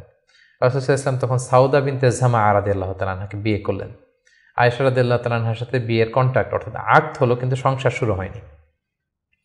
কিন্তু এখন তো রাসূল সাল্লাল্লাহু আলাইহি ওয়াসাল্লামকে বাঁচানোর মতো কেউ নেই, শেল্টার দেওয়ার মতো কেউ নেই। এখন তো যে কেউ রাসূল সাল্লাল্লাহু আলাইহি ওয়াসাল্লামের উপর অ্যাটাক করতে পারে। তাই রাসূল সাল্লাল্লাহু আলাইহি ওয়াসাল্লাম পাশের শহর টুইন সিটি তায়েফে চলে গেলেন। তায়েফের লোকদেরকে দাওয়াত দিলেন। নবুয়তের 10ম বছরেই তিনি তায়েফে চলে গেলেন। কিন্তু আমরা তায়েফের ঘটনা জানি। To make the long story short, সেখানে তিনি রিজেক্টেড হলেন, পাথর মারা হলো, রক্তাক্ত হয়ে তিনি ফিরে আসলেন এক খেজুর বাগানের ভেতরে। ফজরের সময় তিনি যখন তেলাওয়াত করছিলেন, একদল জিন যাচ্ছিল এবং তারা রাসূল সাল্লাল্লাহু আলাইহি ওয়াসাল্লামের কণ্ঠের তেলাওয়াত শুনে জিন জাতি ঈমান এনে ফেলল। আল্লাহ তাআলা বোঝাতে চাইলেন, নবী হে, মক্কায় নির্যাতিত হয়ে তায়েফে গিয়েছেন, তায়েফে রক্তাক্ত হয়েছেন, রিজেক্টেড হয়েছেন, তায়েফের লোকের আপনার কথা শুনেনি, কিন্তু অদৃশ্য জগতের এক জাতি, জিন জাতি, আপনার এই কথা শুনে ঈমান এনে মুসলমান হয়ে গিয়েছে। সুবহানাল্লাহ। তায়েফে যখন তিনি রিজেক্টেড হলেন, এবার তিনি কোথায় যাবেন? মক্কাতে আসলে এখানে মৃত্যু অপেক্ষা করছে। তায়েফে তিনি আশ্রয় পেলেন না। এবার তিনি মক্কার অনতি দূরে দাঁড়িয়ে একজন লোককে পাঠালেন যে যাও, যে বলো যে কেউ কি নেই আমাকে শেল্টার দিবে? আমার তো এটা আমার শেকড়, জন্মভূমি, আমার বাবা দাদা সবাই এ এলাকার, আমার স্মৃতি, শৈশব কৈশোর সব এখানে। আমি তো তোমাদের সাথে কোনো খারাপ আচরণ কখনো করিনি, কাউকে ঠকাইনি, আমাকে থাকবার জন্য কি কেউ আশ্রয় দিবে না? কেউ তখন আবু জাহেল, উতবা, সাইবার ভয়ে রাসূল সাল্লাল্লাহু আলাইহি ওয়াসাল্লামকে আমান বা সিকিউরিটি দিতে রাজি হলো না। একজন লোক ছাড়া, তিনি হচ্ছেন মুতঈম ইবনে আদি। যদিও সে মুশরিক, কিন্তু রাসূল সাল্লাল্লাহু আলাইহি ওয়াসাল্লামকে শেল্টার বা আমান দেওয়ার জন্য রাজি হলো। আল্লাহর মেহেরবানি, এই মুশরিক মুতঈম ইবনে আদির শেল্টারে রাসূল সাল্লাল্লাহু আলাইহি ওয়াসাল্লাম মক্কায় ঢুকলেন, তাওয়াফ করলেন, মক্কায় থাকতে আরম্ভ করলেন। কিন্তু মক্কার পরিবেশ পরিস্থিতি মোটেও রাসূল সাল্লাল্লাহু আলাইহি ওয়াসাল্লামের অনুকূলে নয়। রাসূল সাল্লাল্লাহু আলাইহি ওয়াসাল্লাম খুব কষ্টে দিনাতিপাত করতে লাগলেন। কিছুদিন আগে চাচা হারিয়েছেন, ঘরের স্ত্রী খাদিজা রাদিয়াল্লাহু তাআলা আনহাকে হারিয়েছেন, তায়েফে যে নির্যাতিত হয়েছেন, ডানে বায়ে সামনে পেছনে সাহস জোগানোর মতো কেউ নেই। রাসূল সাল্লাল্লাহু আলাইহি ওয়াসাল্লামের হৃদয়টা ভেঙে চুরমার খান খান। ঠিক সেই মুহূর্তে নবুয়তির 11তম বৎসরে রাসূল সাল্লাল্লাহু আলাইহি ওয়াসাল্লামের হৃদয়টাকে আনন্দ দিয়ে ভরে দেবার জন্য স্পেশাল মিটিংয়ে রাসূল সাল্লাল্লাহু আলাইহি ওয়াসাল্লামকে ডেকে নিলেন আল্লাহ তাআলা তার আরশে। আল্লাহ তাআলা নাজিল করলেন, সুবহানাল্লাযী আসরা বিআবদিহি লাইলাম মিনাল মাসজিদিল হারাম ইলাল মাসজিদিল আকসা। তিনি মসজিদে হারাম থেকে এক রাত্রিবেলা রাসূল সাল্লাল্লাহু আলাইহি ওয়াসাল্লামকে জিবরাইল আলাইহিস সালামের মারফত তিনি মসজিদে আকসায় নিলেন। সেখান থেকে 7 আকাশ ভ্রমণ করিয়ে আল্লাহর আরশে নিয়ে গেলেন। সুবহানাল্লাহ। সেখানে সালাত ফরজ করা হলো। রাসূল সাল্লাল্লাহু আলাইহি ওয়াসাল্লামের সাথে একান্তে আল্লাহ তাআলা কথোপকথন করলেন। রাসূল সাল্লাল্লাহু আলাইহি ওয়াসাল্লামের মন ভালো করে দিলেন। মেরাজ থেকে তিনি ফিরে আসলেন, কিন্তু এখন যাবেন কোথায়? মক্কায় তো থাকার পরিবেশ নেই। তখন তিনি ওনার গ্লোবাল নেভিগেশন এটা বাড়ানোর জন্য ট্রাই করলেন যে ফরেন লোক আমি পাই কিনা, যে বিদেশে কোথাও যেয়ে থাকা যায় কিনা প্রবাসে। রাসূল সাল্লাল্লাহু আলাইহি ওয়াসাল্লাম তখন হজের মৌসুমটাকে বেছে নিলেন, কারণ হজে মক্কায় হাজার হাজার লোক চারদিক থেকে আসতো এবং হজের মৌসুমগুলোতে আবু জাহেল, উতবা, সাইবা, ওয়ালিদ ইবনে মুগীরা তারা মক্কায় প্রবেশের যে প্রধান ফটক বা গেটে সেখানে দাঁড়িয়ে হাজিদেরকে বলতো, খবরদার, মক্কার যেখানে মনে চায় যাও, মানাসিকুল হজ পালন করো, কিন্তু মক্কায় একজন পাগল আছে, তার নাম মুহাম্মদ, তার কাছে যেও না, সে এমন কথা বলবে তোমাকেও পাগল বানায় ফেলবে। আমরা জানি যে আল ইনসানু হারিসুন আলা মা মুনিআ, মানুষকে যেটা থেকে বারণ করা হয় মানুষের সেটার ব্যাপারে আগ্রহ থাকে বেশি। সবাই তখন মক্কায় যে খুঁজতে আরম্ভ করলো যে কে এই মুহাম্মদ। যারাই রাসূল সাল্লাল্লাহু আলাইহি ওয়াসাল্লামের কাছে আসতো, রাসূল সাল্লাল্লাহু আলাইহি ওয়াসাল্লাম তাদেরকে আল্লাহ নাজিল করা কোরআন তেলাওয়াত শোনায় দিতেন এবং রাসূল সাল্লাল্লাহু আলাইহি ওয়াসাল্লামের কণ্ঠে কোরআন তেলাওয়াত শুনে এরকম অনেক ভিনদেশী মুসলমান হয়ে গিয়েছিল। সুবহানাল্লাহ বিহামদিহি। কিন্তু রাসূল সাল্লাল্লাহু আলাইহি ওয়াসাল্লামের তো একটা সেটেলমেন্ট লাগবে। কোথায় যাবেন তিনি? তিনি মিনাতে এবং আকাবাতে খুঁজতে আরম্ভ করলেন। নবুয়তির 11তম বৎসরে খুঁজতে খুঁজতে হঠাৎ মিনার একটা টেন্টে, তাঁবুতে তিনি ঢুকলেন। 6 জন লোক সেখানে বসা। রাসূল সাল্লাল্লাহু আলাইহি ওয়াসাল্লাম জিজ্ঞেস করলেন, তোমরা কারা? তারা বলল, আমরা খাজরাজ গোষ্ঠীর মানুষ, ইয়াসরিব আমাদের বাড়ি। মদিনার পুরো নাম ছিল ইয়াসরিব। তাদের সংখ্যা ছিল মাত্র 6 জন। সুবহানাল্লাহ। আসলে পৃথিবীতে যত বড় কাজ হয়েছে, যত বিপ্লব হয়েছে, এগুলো কিন্তু হয়েছে সামান্য কয়েকজন লোক থেকে শুরু হয়েছে, পরে এটা বিপ্লবের রূপ নিয়েছে। এই যে দেখেন ইমানের বীজ আল্লাহ তাআলা কিভাবে এই 6 জন লোকের মাধ্যমে মদিনাতে পৌঁছাবে। রাসূল সাল্লাল্লাহু আলাইহি ওয়াসাল্লাম বললেন, তোমরা খাজরাজের 6 জন? কোন খাজরাজ, কোন ইয়াসরিব? ওই যে ইয়াসরিবের পাশে ইহুদিরা বাস করে? তারা বললেন হ্যাঁ। রাসূল সাল্লাল্লাহু আলাইহি ওয়াসাল্লাম বললেন, তোমাদের কি কিছু সময় হবে, আমি তোমাদের কিছু শোনাবো? তারা বললেন হ্যাঁ, শোনান। রাসূল সাল্লাল্লাহু আলাইহি ওয়াসাল্লাম কোরআনের আয়াত তেলাওয়াত করলেন। তারা যতই শুনতে লাগলো অভিভূত হতে লাগলো, মোহিত হতে লাগলো। রাসূল সাল্লাল্লাহু আলাইহি ওয়াসাল্লামের হাতে হাত রেখে শাহাদা পড়ে তারা মুমিন হয়ে গেল। এবং রাসূল সাল্লাল্লাহু আলাইহি ওয়াসাল্লাম বললেন, যাও, তোমরা এই কোরআনের কথা, আমি যে নবী, আমি যে শেষ নবী, এই কথা তোমাদের লোকালয়ে, তোমাদের জনপদে যেয়ে তোমরা বলো। এবং তারা যে ইয়াসরিবে ফিরে যে আরও 6 জনকে নিয়ে পরের বছর আসলো, নবুতির 12তম বৎসর। রাসূল সাল্লাল্লাহু আলাইহি ওয়াসাল্লাম খুঁজে খুঁজে হাজিদের তাঁবু খুঁজে খুঁজে সেই 12 জনের তাঁবুতে গেলেন এবং তারা 12 জন রাসূল সাল্লাল্লাহু আলাইহি ওয়াসাল্লামের হাতে হাত রেখে একটা শপথ করেছিলেন। এটাকে বলা হয় বাইআতুল আকাবা আল উলা, আকাবার প্রথম শপথ। মিনার পাশেই যে পাহাড় বেষ্টিত এরিয়া, এটাকে আকাবা বলে। এই আকাবার প্রথম শপথে 12 জন তারা রাসূল সাল্লাল্লাহু আলাইহি ওয়াসাল্লামের হাতে হাত রেখে শপথ করলো যে, নবী আপনি যা বলেন আমরা তাই শুনবো, আপনি যে আদেশ দেন সেটাই আমরা মাথা পেতে নেব। রাসূল সাল্লাল্লাহু আলাইহি ওয়াসাল্লাম খুশি হলেন, তার হৃদয়ে আশার সঞ্চার হলো যে না, হয়তো ইয়াসরিবে আমি চলে যেতে পারবো। এবং এই 12 জনকে সাথে করে রাসূল সাল্লাল্লাহু আলাইহি ওয়াসাল্লাম মক্কার একজন নমুসলিম সাহাবীকে পাঠালেন, যার নাম হচ্ছে মুসআব। বললেন যে মুসআব, তুমি অন বিহাফ অফ মি, কোরআনের আয়াতগুলো, ইসলামের যে বিধানগুলো এসেছে এগুলো এই 12 জনের সাথে তুমি ইয়াসরিবে চলে যাও as a brand ambassador of Islam. ইসলামের প্রথম অ্যাম্বাসেডর হিসেবে তিনি মক্কা থেকে মদিনায় গিয়েছিলেন। এবং মুসআব ছিলেন খুব ড্যাশিং চেহারার একজন সাহাবী। তার আতরের ঘ্রাণ, যে দামি পারফিউম তিনি ইউজ করতেন, এটা শুকে এই ঘ্রাণ যারা পেয়েছে তারা বিমোহিত হয়েছে সবসময়। দেখেন, একজন দায়ীর কোয়ালিটি কিন্তু এটা, তাকে খুব স্মার্ট হতে হবে। এবং রাসূল সাল্লাল্লাহু আলাইহি ওয়াসাল্লামের খুব চমৎকার সিলেকশন, তিনি মুসআব ইবনে উমাইরকে এই কাজের জন্য সিলেক্ট করেছেন।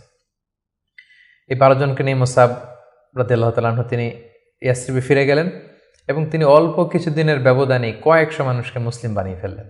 সুবহানাল্লাহ বিহামদি, ইসলামের বাণী তিনি প্রচার করে ফেললেন। এবং রাসূল সাল্লাল্লাহু আলাইহি ওয়াসাল্লাম তখন নও-মুসলিম যারা অবশিষ্ট ছিল তাদের সবাইকে ইয়াসরিবে চলে যেতে বললেন, যেহেতু মুসআব রাদিয়াল্লাহু তাআলা আনহু সেখানে যে একটা গ্রাউন্ড তৈরি করেছেন, সেখানে মুসলমান দল ভারী হতে শুরু করেছে। রাসূল সাল্লাল্লাহু আলাইহি ওয়াসাল্লাম নও-মুসলিম সাহাবীদেরকে ওখানে পাঠালেন এবং তার পরের বছর নবুয়তির 13তম বৎসরে আবার সেই মিনার হাজি ক্যাম্পে রাসূল সাল্লাল্লাহু আলাইহি ওয়াসাল্লাম অপেক্ষা করলেন যে দেখি মুসআব ইবনে উমাইর এবং সেই 12 জন তারা কি করে। তারা 13তম বৎসরে 75 জন নিয়ে 75% তারা নিয়ে রাসূল সাল্লাল্লাহু আলাইহি ওয়াসাল্লামের হাতে বায়াত গ্রহণ করেছিলেন। এবং সম্মানিত সুধী, এবারের বায়াতটা ছিল পলিটিক্যাল বাইয়া। নবুয়তির 12তম বৎসরে 12 জন সাহাবী, যারা 12 জন শপথ নিয়েছিল, সেটা ছিল বাইয়াতুল আকাবাল উলা। এবার 75 জন নিল পলিটিক্যাল বাইয়া, বাইয়াতুল আকাবা সানিয়া, যে শুধু আমার আনুগত্য না, আমার জীবন মানে তোমাদের জীবন, তোমাদের জীবন আমার জীবন, তোমরা তোমাদের জীবন বাঁচানোর জন্য যা করবে আমি নবীকে বাঁচানোর জন্য তাই করতে হবে। আদাম বিদ্দাম আল হাদাম আল হাদাম। তারা পলিটিক্যাল বাইয়া আনিল এবং রাসূল সাল্লাল্লাহু আলাইহি ওয়াসাল্লামকে বলল যে ইয়া রাসূলুল্লাহ, আপনার জন্য আমাদের জীবন কুরবান। The land of Yathrib is completely ready for you, we just waiting for your arrival. আমরা আপনার আগমনের, শুভাগমনের অপেক্ষায়, আপনি আসুন, আমরা আপনাকে সাপোর্ট দিব, আমরা সেখানে ইসলামী সাম্রাজ্য গড়ে তুলব। রাসূল সাল্লাল্লাহু আলাইহি ওয়াসাল্লাম তিনি আশা পেলেন এবং আল্লাহ তাআলা ইঙ্গিত দিলেন যে মুহাম্মদ, তোমাকে সেই ইয়াসরিবে ফিরে যেতে হবে। রাসূল সাল্লাল্লাহু আলাইহি ওয়াসাল্লাম বললেন, তোমাদের মধ্য থেকে আমি 12 জনকে নাকিব বানাতে চাই, 12 জন লিডার, তোমরা যে ইসলাম প্রচার করবে। তারা গেল এবং ঠিক এই বাইআতুল আকাবা সানিয়ার 2.5 মাস পরে রাসূলুল্লাহ সাল্লাল্লাহু আলাইহি ওয়াসাল্লাম হিজরত করলেন। হিজরতের ব্যাপারে আমার বিভিন্ন আলোচনাতে আমরা সেখানে ফুটিয়ে তুলেছি। আজকের এই পর্বে, যেহেতু এটা একটা সংক্ষিপ্ত পর্ব এবং এক পর্বে আমরা পুরো জীবনীকে কভার করতে চাচ্ছি, আমরা হিজরত নিয়ে বিস্তারিত আলোচনা করতে পারছি না। প্রিয় সুধী, এবার আমরা রাসূল সাল্লাল্লাহু আলাইহি ওয়াসাল্লামের জীবনীর তৃতীয় পর্ব বা তৃতীয় ভাগ শুরু করব, যেটা আমরা বলেছিলাম হিজরতের পর থেকে শুরু করে ইন্তেকাল পর্যন্ত। রাসূল সাল্লাল্লাহু আলাইহি ওয়াসাল্লাম হিজরত করে সাইয়েদনা আবু বকর রাদিয়াল্লাহু তাআলা আনহুকে নিয়ে মদিনায় আসলেন। মদিনাবাসী আনন্দিত, উচ্ছ্বসিত, উদ্বেলিত রাসূল সাল্লাল্লাহু আলাইহি ওয়াসাল্লামকে পেয়ে। রাসূল সাল্লাল্লাহু আলাইহি ওয়াসাল্লাম প্রথমে এসেই কোবা একটা এলাকা আছে, কোবা পল্লীতে তিনি কয়েকদিন থাকলেন এবং সেখানে একটা ছোট্ট মসজিদ নির্মাণ করলেন। তারপর তিনি মদিনাতে গেলেন।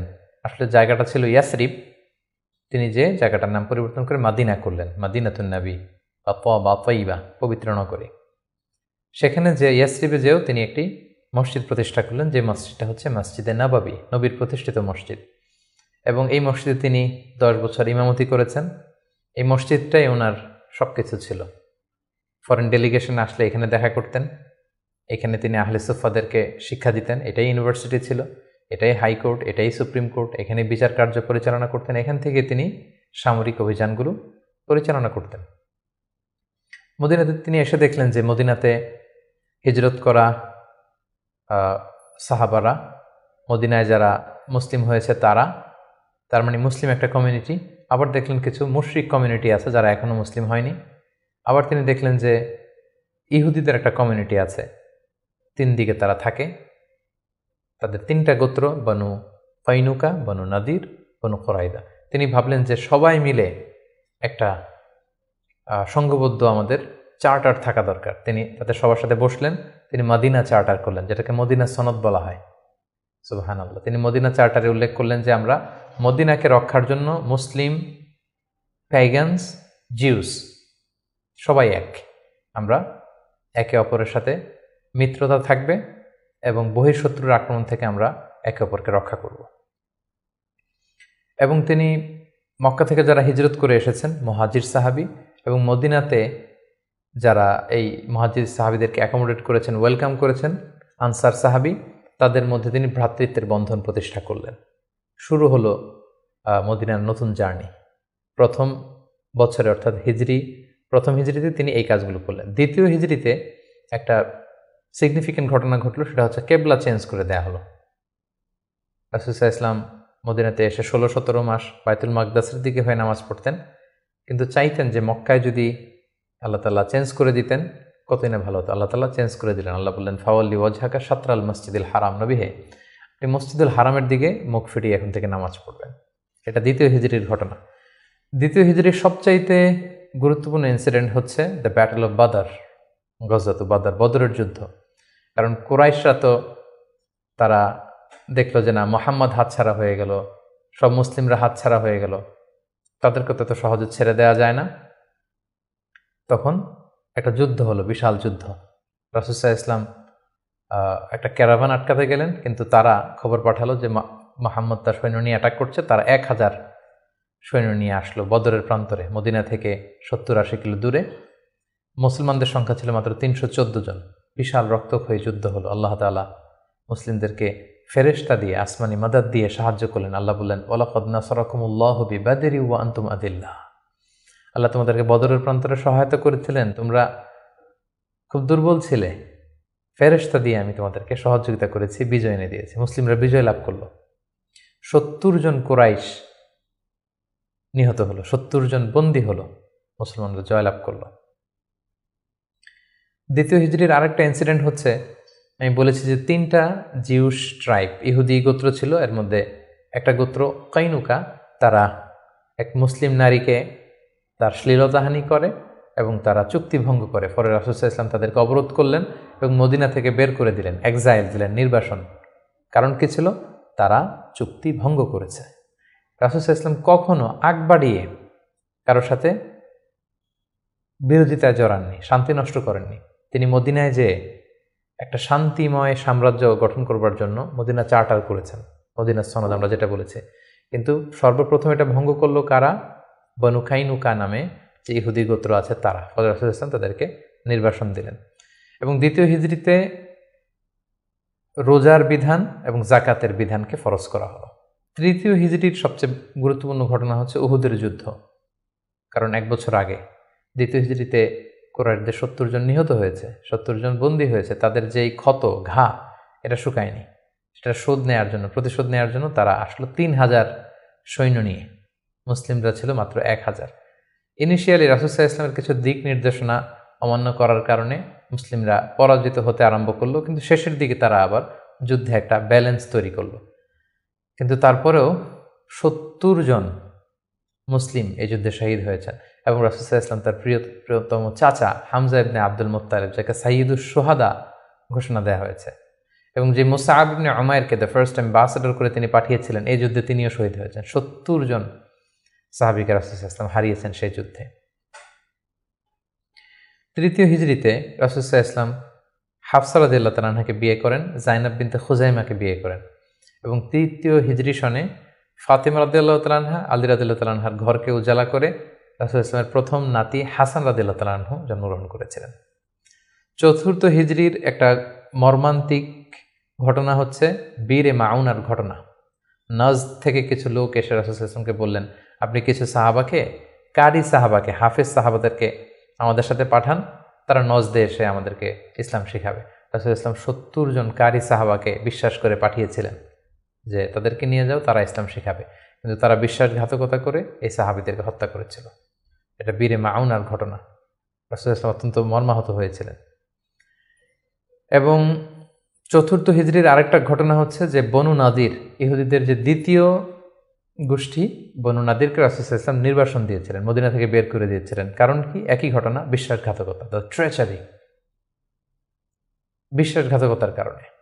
রাসূল ইসলাম আবু বকর ওমর ফারুককে নিয়ে রক্তপণ কালেকশন করবার জন্য সেখানে গিয়েছিলেন এবং তারা বলল যে হ্যাঁ, আমরা এটাতে অংশগ্রহণ করবো, আপনি আসুন। কিন্তু তারা প্ল্যান করে রেখেছিল যে রাসূল ইসলামকে এমন একটা ঘরের নিচে বসাবেন যেই ঘরের উপর থেকে একজন ইহুদি বড় একটা পাথরের খণ্ড রাসূল ইসলামের মাথায় নিক্ষেপ করবেন, যাতে রাসূল ইসলাম সেখানে নিহত হন। এই প্ল্যান করে রাসূল ইসলামকে ঠিক ওই লোকেশনে যখন ডাকলেন, রাসূল ইসলাম যাচ্ছিলেন, ইন দ্য মিন টাইম আল্লাহ তাআলা রাসূল ইসলামকে সব জানিয়ে দিলেন তাদের কনস্পাইরেসি।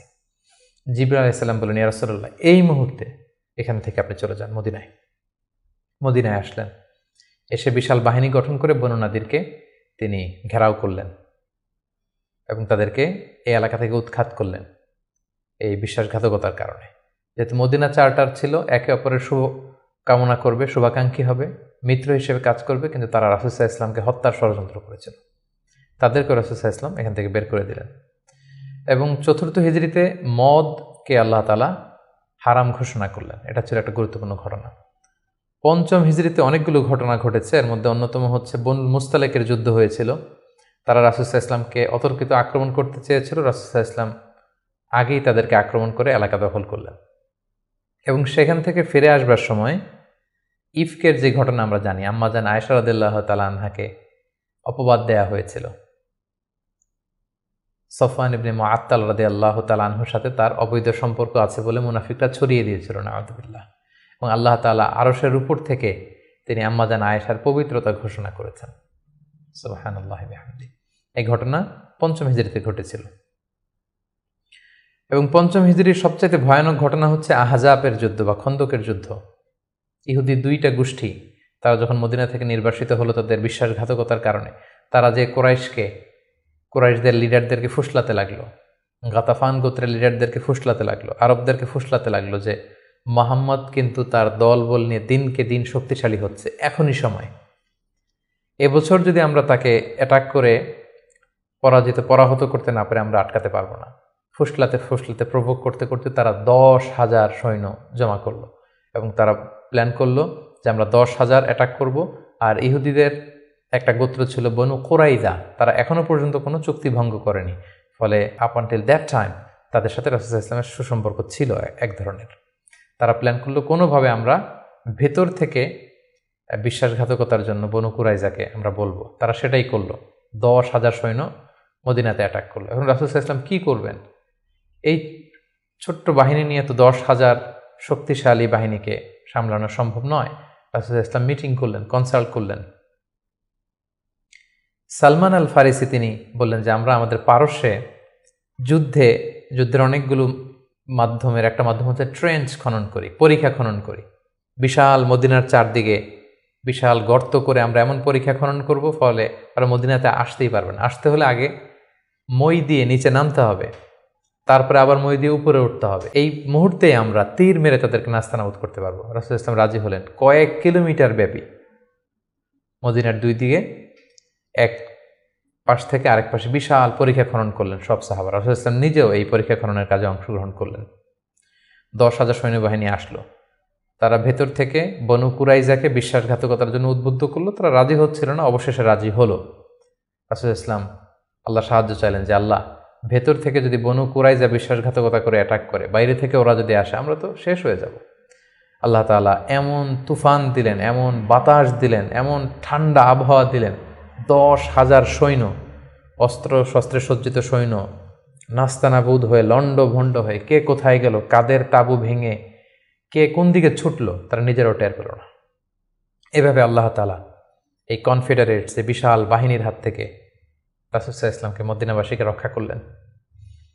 রাসূল সাল্লাল্লাহু আলাইহি ওয়াসাল্লাম এবার তলোয়ার নামিয়ে ফেলতে চাইলেন। জিবরাইল আলাইহিস সালাম বললেন, ইয়া রাসূলুল্লাহ, আপনি যুদ্ধ শেষ করেছেন, আমরা তো করিনি। বনু কুরাইজার কথা কি ভুলে গেছেন?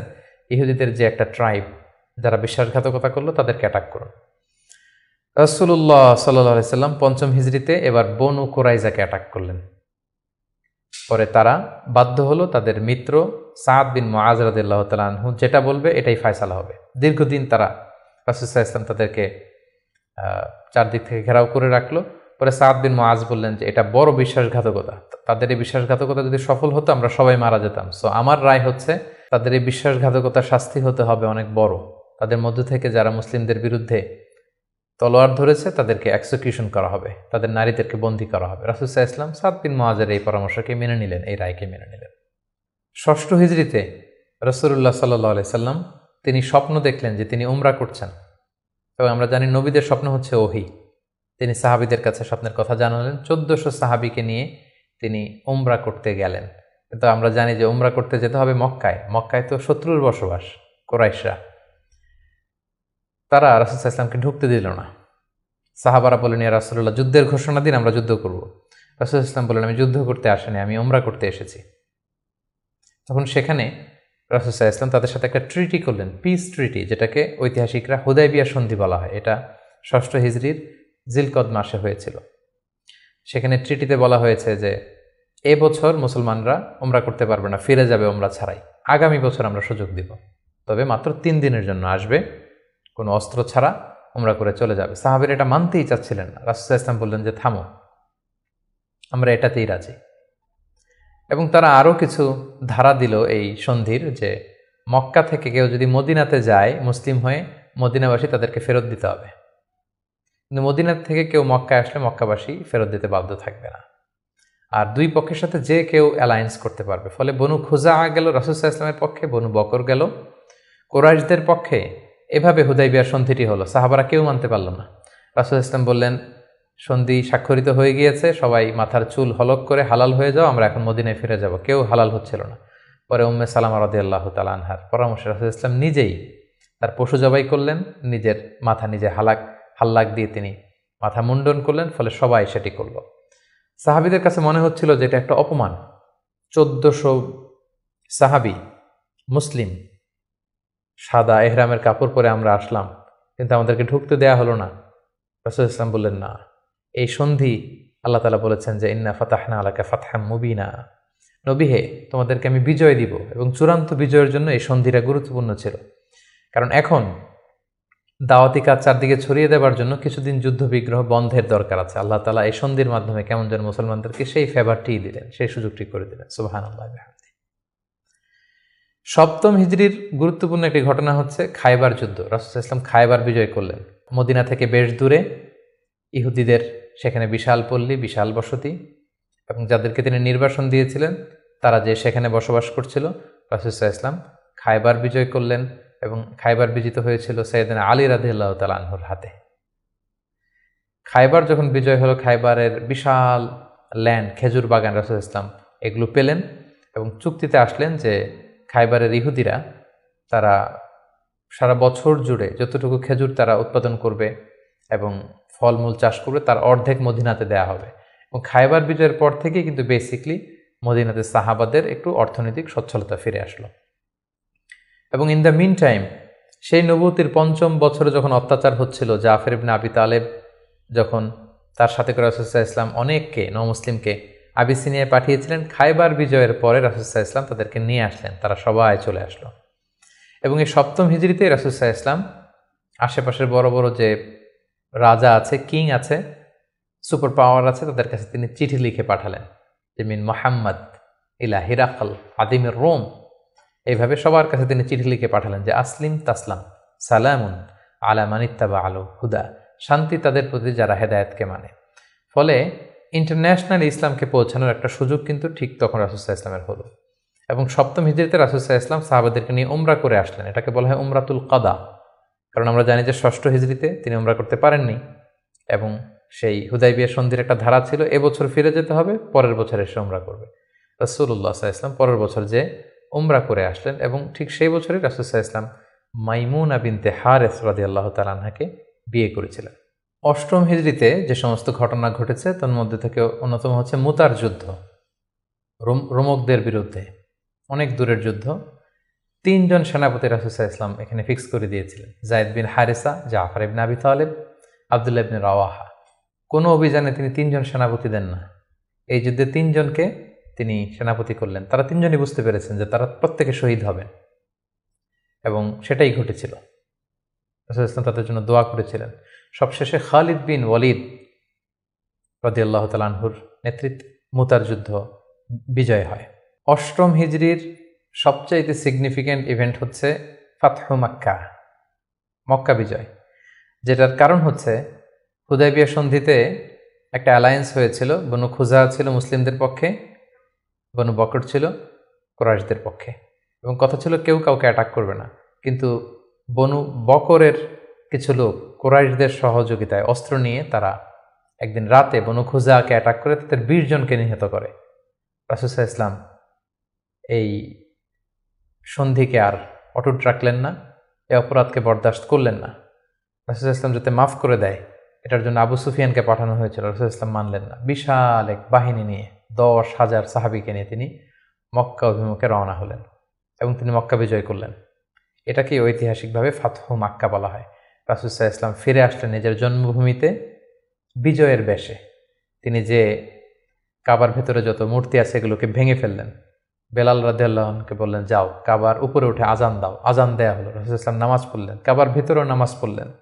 সবচেয়ে বড় 2-1 অপরাধীকে তিনি শাস্তি দিয়েছিলেন, বাকি সবাইকে তিনি মাফ করেছিলেন। সবাই ভয়ে কাঁপছিল। রাসূল সাল্লাল্লাহু আলাইহি ওয়াসাল্লাম বললেন যে লা তাসরিবা আলাইকুমুল ইয়াউম, আজকে তোমাদের প্রতি কোনো আক্রোশ নেই, তোমরা আমাদের ভাই, আমার আত্মীয়, আমরা একই এলাকার লোক। রাসূল সাল্লাল্লাহু আলাইহি ওয়াসাল্লাম ক্ষমা করে দিলেন, এবং রাসূল সাল্লাল্লাহু আলাইহি ওয়াসাল্লামের ক্ষমার এই নমুনা দেখে সবাই মুসলিম হয়ে গেল। রাসূল সাল্লাল্লাহু আলাইহি ওয়াসাল্লামের হাতে হাত রেখে শাহাদা পাঠ করল। এভাবে মক্কা বিজয় হয়ে গিয়েছিল। মক্কা বিজয়ের পর অষ্টম হিজরির আরেকটা বড় ইনসিডেন্ট হচ্ছে হুনাইনের যুদ্ধ। মক্কাতে রাসূল সাল্লাল্লাহু আলাইহি ওয়াসাল্লাম 19 দিন অবস্থান করলেন। তার মদিনাতে ফিরে আসার আগেই বনু সাকিফ, বনু হাওয়াজিন, যারা তায়েফের অধিবাসী, তারা রাসূল সাল্লাল্লাহু আলাইহি ওয়াসাল্লামের উপর অ্যাটাক করার প্ল্যান করলো। রাসূল সাল্লাল্লাহু আলাইহি ওয়াসাল্লাম তাদের প্রতি অভিযান পরিচালনা করলেন।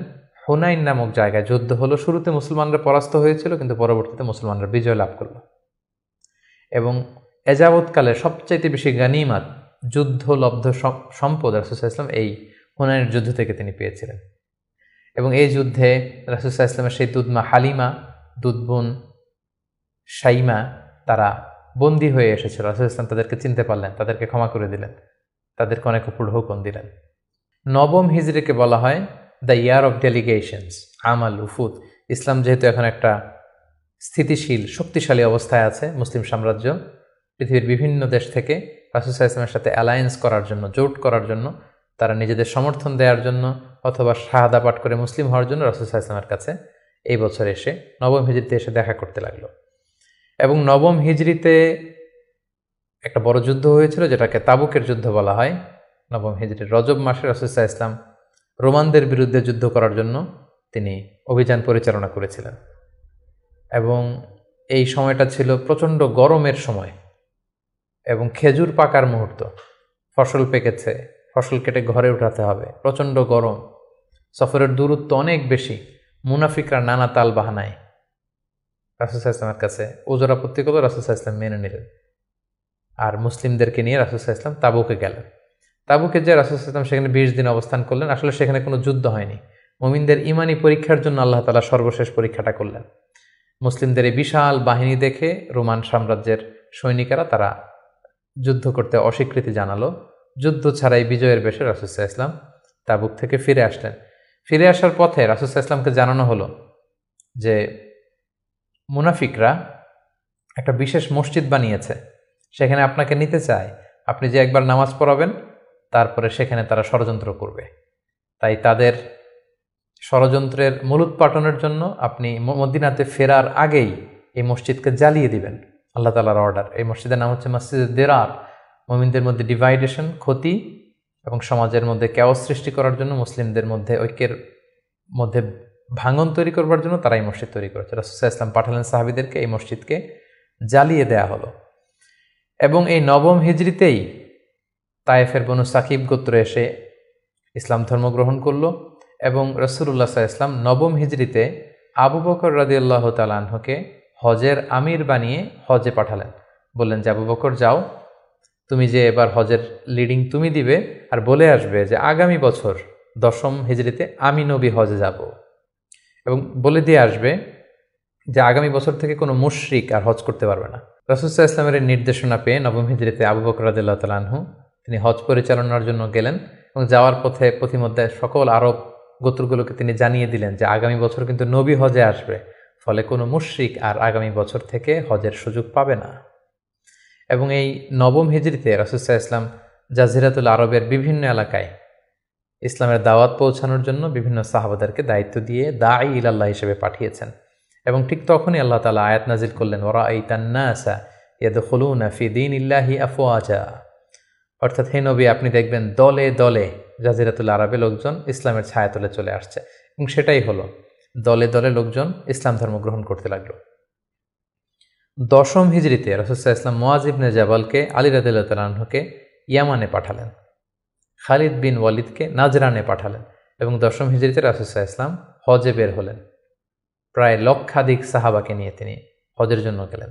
সহিহ মুসলিমের বর্ণনা, জাবের রাদিয়াল্লাহু তাআলা আনহু বলেন, মদিনা থেকে জুলহুলাইফা থেকে হেরাম বেদে রাসূল সাল্লাল্লাহু আলাইহি ওয়াসাল্লাম যখন বেরোলেন, আমি তাকিয়ে দেখি ডানে হাজার হাজার সাহাবী, বায়ে হাজার হাজার সাহাবী, সামনে পেছনে হাজার হাজার মানুষ।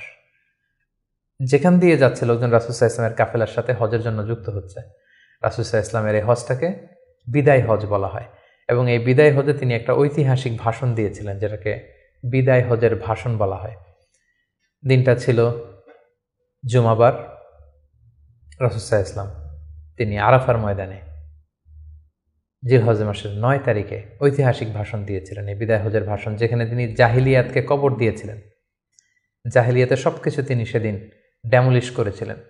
সুদকে তিনি পায়ের নিচে স্থান দিয়েছিলেন, এবং সেখানে তিনি মানবতার কথা বলেছেন, উইমেন রাইটসের কথা বলেছেন, নারী অধিকারের কথা, শ্রমিকদেরকে নিয়ে তিনি সেদিন কথা বলেছেন, সেখানে ভ্রাতৃত্বের কথা তিনি বলেছেন, সেখানে শিরকের বিরুদ্ধে তিনি আওয়াজ তুলেছেন। সেই ঐতিহাসিক বিদায় হজের ভাষণে তিনি মানুষদেরকে কল্যাণের পথে আহ্বান করেছেন, এবং তিনি বলেছেন আমিরের আনুগত্যের কথা। এভাবে তিনি সেই ঐতিহাসিক ভাষণটি দিয়েছিলেন, এবং সবশেষে তিনি বলেছিলেন যে তোমাদের মাঝে আমি 2টি জিনিস রেখে গেলাম। ইঙ্গিত দিচ্ছিলেন যে আমার সময় শেষ হয়ে এসেছে, তোমাদের মাঝে 2টি জিনিস, I have left behind 2 things to you, 2টা জিনিস রেখে গেলাম। এই 2টাকে তোমরা যদি আঁকড়ে ধরো তোমরা কখনো পথভ্রষ্ট হবে না। একটা হচ্ছে কিতাবুল্লাহ, আল্লাহর কিতাব, আর আরেকটা হচ্ছে সুন্নাতা রাসূলিহি, রাসূলের সুন্নাত। এই 2টাকে যারা আঁকড়ে ধরবে তারা কখনো পথভ্রষ্ট হবে না। এবং সেদিন ইসলামকে পরিপূর্ণ করে দেয়া হলো। আয়াত নাজিল হলো, আল ইয়াউমা আকমালতু লাকুম দীনাকুম ওয়া আতমামতু আলাইকুম নি'মাতি ওয়া রাদিতু লাকুমুল ইসলাম দীনা। হে নবী, আজকে তোমাদের জন্য দিনকে আমি পরিপূর্ণ করলাম, তোমার প্রতি আমার নেয়ামতের বাড়িধারাকে পরিপূর্ণ করলাম, এবং ইসলামকে তোমাদের জন্য দিন হিসেবে দিয়ে আমি আল্লাহ সন্তুষ্ট হলাম। এটাই ছিল রাসূল সাল্লাল্লাহু আলাইহি ওয়াসাল্লামের সেই ঐতিহাসিক বিদায় হজের ভাষণ, এবং সেটি ঘটেছিল 10ম হিজরিতে। হজ শেষ করে রাসূল সাল্লাল্লাহু আলাইহি ওয়াসাল্লাম মদিনাতে এসে তিনি রোমানদের বিরুদ্ধে যুদ্ধের জন্য রাসূল সাল্লাল্লাহু আলাইহি ওয়াসাল্লামের একজন প্রিয় সাহাবী উসামা বিন যায়েদ রাদিয়াল্লাহু তাআলা আনহুকে নেতা করে পাঠিয়েছিলেন, কিন্তু তিনি যেতে পারেননি। মদিনা থেকে বের হওয়ার কিছুদিন পরই তিনি শুনতে পেলেন যে রাসূল সাল্লাল্লাহু আলাইহি ওয়াসাল্লাম অসুস্থ। 11 হিজরির কথা। রাসূল সাল্লাল্লাহু আলাইহি ওয়াসাল্লাম অত্যন্ত অসুস্থ হয়ে পড়লেন, এবং সেই অসুস্থতা থেকে তিনি আর সুস্থ হয়ে উঠলেন না, এবং সেই অসুস্থতার কারণে রাসূল সাল্লাল্লাহু আলাইহি ওয়াসাল্লাম ইন্তেকাল করলেন। হিজরি 11 সনে রবিউল আউয়াল মাসের 12 তারিখ সোমবার রাসূলুল্লাহ সাল্লাল্লাহু আলাইহি ওয়াসাল্লাম এই পৃথিবী থেকে বিদায় নিলেন, এবং তিনি আম্মাজান আয়েশা রাদিয়াল্লাহু তাআলা আনহার কোলের মধ্যে মাথা রেখে আম্মাজান আয়েশা রাদিয়াল্লাহু তাআলা আনহার ঘরের ভেতরে তিনি ইন্তেকাল করেছিলেন। ইন্তেকালের আগে তিনি বারবার বেহুশ হয়ে যাচ্ছিলেন, এবং পানি আনতে বলছিলেন। পানির মধ্যে হাত ঢুকিয়ে তিনি চেহারার মধ্যে পানি লাগাচ্ছিলেন, আর বলছিলেন ইন্না লিল মাউতি লা সাকারাত, হায়রে মৃত্যুর এতই যন্ত্রণা, মৃত্যুর এত কষ্ট। রাসূল সাল্লাল্লাহু আলাইহি ওয়াসাল্লাম আম্মাজান আয়েশা রাদিয়াল্লাহু তাআলা আনহার হাতে মেসওয়াক দেখে, তার শ্যালক যখন মেসওয়াক করছিল তিনি সেখানে ফেল করে তাকিয়েছিলেন। আম্মাজান আয়েশা বুঝতে পেরেছিলেন যে তিনি মেসওয়াক করবেন। তিনি নিজ হাতে মেসওয়াকটি নিয়ে চিবিয়ে নরম করে রাসূল সাল্লাল্লাহু আলাইহি ওয়াসাল্লামের মুখে দিয়েছিলেন। তিনি ইন্তেকালের আগে মেসওয়াক করেছিলেন, এবং তিনি ইন্তেকালের আগে বলেছিলেন আসসালাত আসসালাত, উম্মতেরা নামাজ নামাজ, নামাজকে তোমরা ভুলে যেও না। ওমা মালাকাত আইমানুকুম, এবং তোমাদের কর্মচারীদের প্রতি, শ্রমিকদের প্রতি তোমরা অবিচার করো না। এই কথাগুলো বলে তিনি সর্বশেষ যে বাক্যটি উচ্চারণ করেছিলেন সেটি হচ্ছে মা আল্লাযীনা আনআমা আল্লাহু আলাইহিম মিনান নাবিয়্যিন ওয়াস-সিদ্দীকিন ওয়াশ-শুহাদাই ওয়াস-সালিহিন, অর্থাৎ হে আল্লাহ, নবী, সিদ্দিক, শুহাদা, সালেহ তাদের সাথে যেন আমি থাকি। আল্লাহুম্মা ইলা রাফিকিল আ'লা, আমি আমার প্রিয়তম বন্ধু আল্লাহ তাআলার কাছে ফিরে যাই।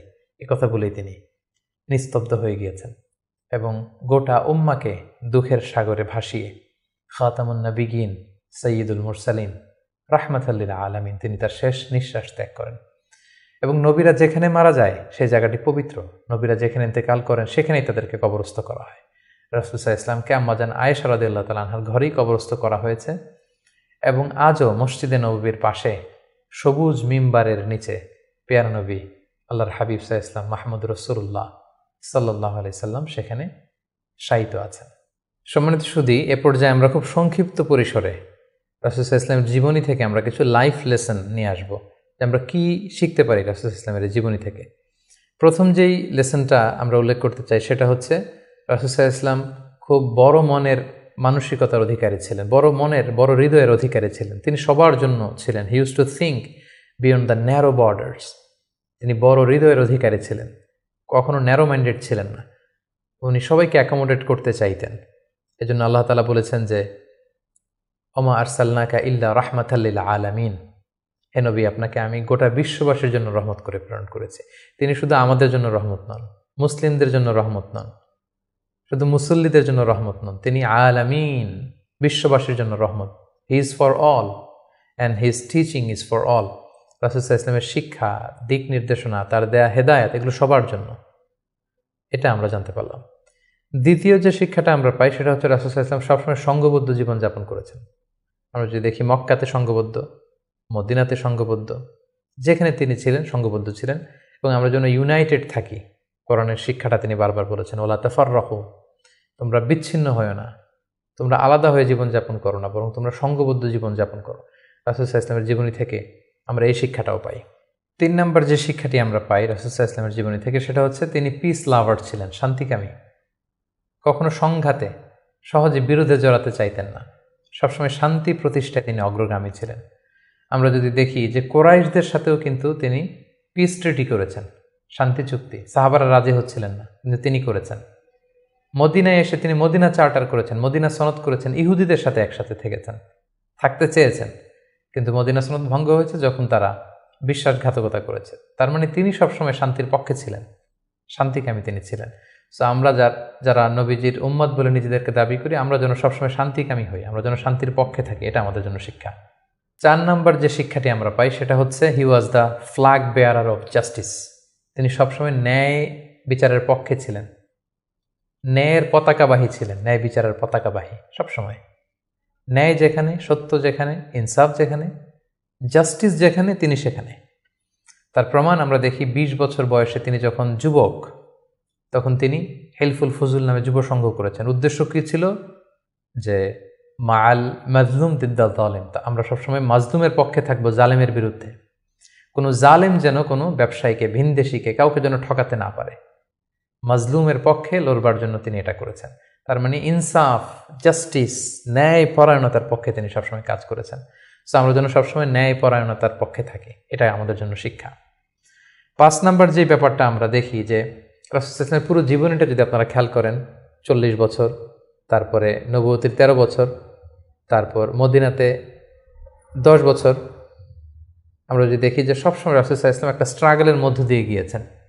তিনি আল্লাহর নবী, শুধু নবী নয়, শ্রেষ্ঠ নবী, আল্লাহর হাবিব, তার কাছে কোরআন নাজিল হয়েছে, তার কাছে ওহী আসতো, আল্লাহর সরাসরি সাহায্য তিনি পেয়েছেন, আল্লাহর সাথে কথা বলেছেন। তারপরও তার জীবন কিন্তু স্ট্রাগল মুক্ত ছিল না, সবসময় তিনি স্ট্রাগলের মধ্যে দিয়েছিলেন। আমরা একটু স্ট্রাগল করলে হতাশ হয়ে পড়ি, একটু বিপদে পড়লে হতাশ হয়ে পড়ি। আমরা যদি রাসূলের জীবনী দেখি তাহলে আমরা বুঝতে পারবো না, হতাশ হওয়া যাবে না, ধৈর্য ধারণ করতে হবে, কারণ struggle is the part of our life.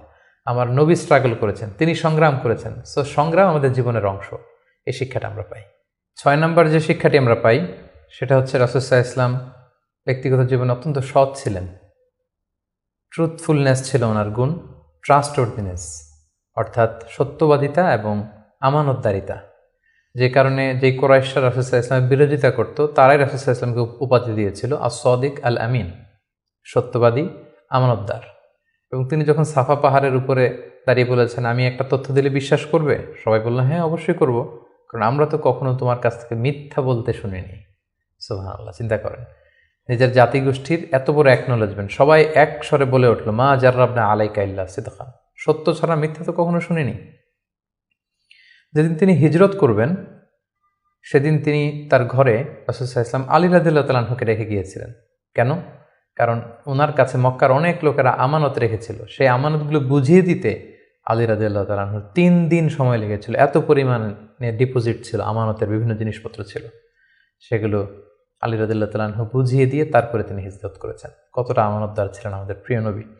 এবং ওনার এই ব্যবসায় আমানতদারিতায় মুগ্ধ হয়েই কিন্তু খাদিজা রাদিয়াল্লাহু তাআলা আনহা রাসূল সাল্লাল্লাহু আলাইহি ওয়াসাল্লামকে বিয়ের প্রস্তাব দিয়েছিলেন। সো তার উম্মত হিসেবে আমাদের উচিত সত্যবাদী, সৎ এবং আমানতদার হওয়ার চেষ্টা করা। 7 নম্বর যে শিক্ষাটি আমরা রাসূল সাল্লাল্লাহু আলাইহি ওয়াসাল্লামের জীবনী থেকে পাই সেটা হচ্ছে রাসূল সাল্লাল্লাহু আলাইহি ওয়াসাল্লামের একটা ফ্রেন্ডলি ইন্টারাকশন ছিল তার ফলোয়ারদের সাথে, good interaction with the followers. সাহাবীদের সাথে খুবই সুসম্পর্ক ছিল এবং সাহাবীরা কোনো পরামর্শ দিলে সেটা ভালো হলে তিনি আমলে নিতেন। আমরা যদি বদরের যুদ্ধের ঘটনাটা একটু রিভাইজ করি, আমরা দেখব যে মুসলিমরা যে এক জায়গায় তাঁবু গাড়ল, তখন হাব্বাব ইবনুল মুনজির রাদিয়াল্লাহু তাআলা আনহু বললেন, ইয়া রাসূলুল্লাহ, এখানে যে তাঁবু গাড়লেন এটা কি ওয়াহি না আপনার ডিসিশন? রাসূল সাল্লাল্লাহু আলাইহি ওয়াসাল্লাম বললেন যে না, আল্লাহ অর্ডার করেন, এটা আমার ডিসিশন। তিনি বললেন, না ইয়া রাসূলুল্লাহ, এখানে তাঁবু গাড়াটা ঠিক হয়নি, আমাদেরকে অবস্থান নিতে হবে ওই জায়গায়, ফলে বৃষ্টির পানি আমরা পাবো, কুয়ার পানি আমরা পাবো, আর মুশরিকরা কুরাইশরা তারা পানি পাবে না, আমরা পানি পান করব, ওরা পানির অভাবে মারা যাবে যুদ্ধ ছাড়াই। রাসূল সাল্লাল্লাহু আলাইহি ওয়াসাল্লাম বললেন, তাই তো, চমৎকার আইডিয়া, তাহলে সেটাই করি, চলো চলো আমরা এখান থেকে যে হাব্বাব যেখানে বলেছে সেখানে তাঁবু গাড়ি। তার মানে কতটা ফ্রেন্ডলি একটা ইন্টারাকশন ছিল ফলোয়ারদের সাথে। আমরা যদি খন্দকের ঘটনাটা দেখি, যে বিশাল যে পরীক্ষা খনন করা হলো, এটা কিন্তু সালমান আল ফারিসি রাদিয়াল্লাহু তাআলা আনহুর পরামর্শে তিনি করেছিলেন। আমাদের অনেক লিডারদের মধ্যে একটা বসি ভাব থাকে, যে আমি সব জানি, আমার ফলোয়াররা কিছুই জানে না, আমার টিমের লোকেরা কিছুই জানে না। না, রাসূল সাল্লাল্লাহু আলাইহি ওয়াসাল্লাম এটা করতেন না। কারোর কাছ থেকে কোনো ভালো কনসালটেশন, কোনো পরামর্শ আসলে পলিসি মেকিংয়ে তাদের কথাও তিনি রাখতেন। সুবহানাল্লাহ, এটা একটা গুড লিডারের বৈশিষ্ট্য। 8 নাম্বার যে শিক্ষাটা আমরা পাই সেটা হচ্ছে রাসূল সাল্লাল্লাহু আলাইহি ওয়াসাল্লাম হেভিলি ফোকাসড ছিলেন তার মিশনে, এক্সট্রিমলি ফোকাসড রাসূল সাল্লাল্লাহু আলাইহি ওয়াসাল্লাম ছিলেন। সেই যে মক্কায় তিনি তাওহীদের বাণী প্রচার করতে শুরু করেছেন, রিসালাতের বাণী প্রচার করতে শুরু করেছেন, আখিরাতের কথা মানুষকে প্রচার করতে শুরু করেছেন, তার যে দাওয়াতের ফোকাস, এই ফোকাস থেকে কোনো প্রলোভন, কোনো লোভ, কোনো স্ট্রাগল, কোনো বিপদ রাসূল সাল্লাল্লাহু আলাইহি ওয়াসাল্লামকে এক চুল পরিমাণ নাড়াতে পারেনি। সো আমরা যদি জীবনে সফল হতে চাই, আমাদের ফোকাস ঠিক রাখতে হবে। ফোকাস থেকে আমরা নড়ে গেলে কিন্তু আমরা সফলতার দেখা পাবো না। 9 নম্বর যে শিক্ষাটা আমরা পাই, রাসূল সাল্লাল্লাহু আলাইহি ওয়াসাল্লামের কম্প্যাশনেট অ্যান্ড মার্সিফুল অ্যাটিটিউড। রাসূল সাল্লাল্লাহু আলাইহি ওয়াসাল্লামের এই দয়াদ্র মানসিকতায় অনেক শত্রু কিন্তু রাসূল সাল্লাল্লাহু আলাইহি ওয়াসাল্লামের বন্ধু হয়ে গিয়েছিল, ঈমান এনেছিল। আমরা দেখেছি মক্কা বিজয় যখন করেছিলেন, চাইলে পিষে মারতে পারতেন কুরাইশদেরকে, যারা বছরের পর বছর জন্মভূমি থেকে দূরে থাকতে বাধ্য করেছিল রাসূল সাল্লাল্লাহু আলাইহি ওয়াসাল্লামকে। রাসূল সাল্লাল্লাহু আলাইহি ওয়াসাল্লাম কী করলেন? বললেন যে না, লা তাসরিবা আলাইকুমুল ইয়াউম, কোনো প্রতিশোধ, হিংসা কিছু নেই, ক্ষমা করে দিলাম, যাও তোমরা স্বাধীন। এভাবে নানা ঘটনায় আমরা দেখেছি রাসূল সাল্লাল্লাহু আলাইহি ওয়াসাল্লাম তার অমীয় অনুপম চরিত্রের মাধ্যমে তিনি মানুষের মন জয় করেছেন। সো এই গুণাবলী যেন আমরা আমাদের মধ্যে ধারণ করবার চেষ্টা করি। সব শেষে আমরা যেই শিক্ষাটির কথা বলবো সেটা হচ্ছে succession management. A good leader produces good leaders. একজন ভালো নেতা শুধু ফলোয়ার তৈরি করে না, সে আরও নতুন নেতা তৈরি করে। রাসূল সাল্লাল্লাহু আলাইহি ওয়াসাল্লামের এই গুণাবলীটি কিন্তু ছিল। আমরা যদি দেখি, রাসূল সাল্লাল্লাহু আলাইহি ওয়াসাল্লামের ইন্তেকালের পরে আমাদের লিডারশিপ নিয়ে কোনো ক্রাইসিস হয়নি, সেখানে দাঁড়িয়ে গিয়েছে আবু বকরকে আমরা রাদিয়াল্লাহু তাআলা আনহুকে আমরা আমাদের খলিফা বানিয়েছি। আবু বকর রাদিয়াল্লাহু তাআলা আনহুর ইন্তেকালের পরে ওমরে ফারুক আমাদের খলিফা হয়েছে, তারপরে উসমান, তারপরে আলী রাদিয়াল্লাহু তাআলা আনহু। তার মানে রাসূল সাল্লাল্লাহু আলাইহি ওয়াসাল্লাম এদেরকে কিন্তু সবসময় ডানে বায়ে, সামনে পেছনে, কাছে, নানা কাজে এঙ্গেজ করে নতুন নেতৃত্ব, নিউ লিডারশিপ কিন্তু তিনি তৈরি করেছিলেন। ফলে এই সাকসেশন ম্যানেজমেন্টে কিন্তু রাসূল সাল্লাল্লাহু আলাইহি ওয়াসাল্লাম সাকসেসফুল ছিলেন। এবং এখান থেকে আমরা যারা লিডারশিপ কোয়ালিটি আমাদের আছে, আমরা যেন নতুন লিডার তৈরি করে যেতে পারি উম্মার জন্য, এই শিক্ষাটি কিন্তু আমরা পাই। সম্মানিত সুধী, রাসূল সাল্লাল্লাহু আলাইহি ওয়াসাল্লামের জীবনের প্রতিটি স্টেপে, প্রতিটি পদক্ষেপে, প্রতিটি ঘটনা থেকে অসংখ্য অসংখ্য শিক্ষা আমাদের জন্য রয়েছে এবং বের করা সম্ভব। কিন্তু আজকের এক পর্বে এই সবগুলো শিক্ষা বা লেসন নিয়ে বা টিচিং নিয়ে আমাদের পক্ষে আলোচনা করা সম্ভব না। আমরা প্রফিট সিরিজের সর্বশেষ পর্বে আমরা এতটুকুই বলতে চাই যে আমরা এক পর্বে খুব সংক্ষিপ্ত পরিসরে এখানে উল্লেখ করলাম, আমরা কেবলমাত্র রাসূল সাল্লাল্লাহু আলাইহি ওয়াসাল্লামের সিরার উপর 50 পর্ব কিংবা 100 পর্বের একটা ধারাবাহিক সিরিজ করার প্রত্যাশা রাখি। আল্লাহ তাআলা আমাদেরকে তৌফিক দান করুক।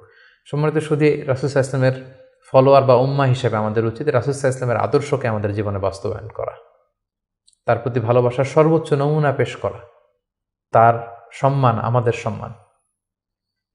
তাকে যখন গালি দেওয়া হয়, তার বিরুদ্ধে যখন কটু কথা বলা হয়, আমরা যেন তখন এটার প্রতিবাদ করি, লেখনীর মাধ্যমে, বক্তব্যের মাধ্যমে, একত্রিত হয়ে বিভিন্ন ইভেন্টস করার মাধ্যমে রাসূল সাল্লাল্লাহু আলাইহি ওয়াসাল্লামের রেখে যাওয়ার শিক্ষা যেন আমরা আমাদের বাস্তব জীবনে কাজে লাগাই, আমরা যেন অন্যের কাছে পৌঁছাই, আমরা যেন সোশ্যাল মিডিয়াতে ছড়িয়ে দেই এবং রাসূল সাল্লাল্লাহু আলাইহি ওয়াসাল্লামের এই শিক্ষা যেন আমরা আমাদের অমুসলিম ভাই বোনদের কাছে পৌঁছাতে পারি। আমরা যেন রাসূল সাল্লাল্লাহু আলাইহি ওয়াসাল্লামকে আমাদের জীবনের চাইতে বেশি ভালোবাসতে পারি। আমরা যেন বেশি বেশি রাসূল সাল্লাল্লাহু আলাইহি ওয়াসাল্লামের প্রতি দুরূদ পড়ি, তার রেখে যাওয়া শিক্ষা এবং আদর্শ যেন আমরা মেনে চলতে পারি।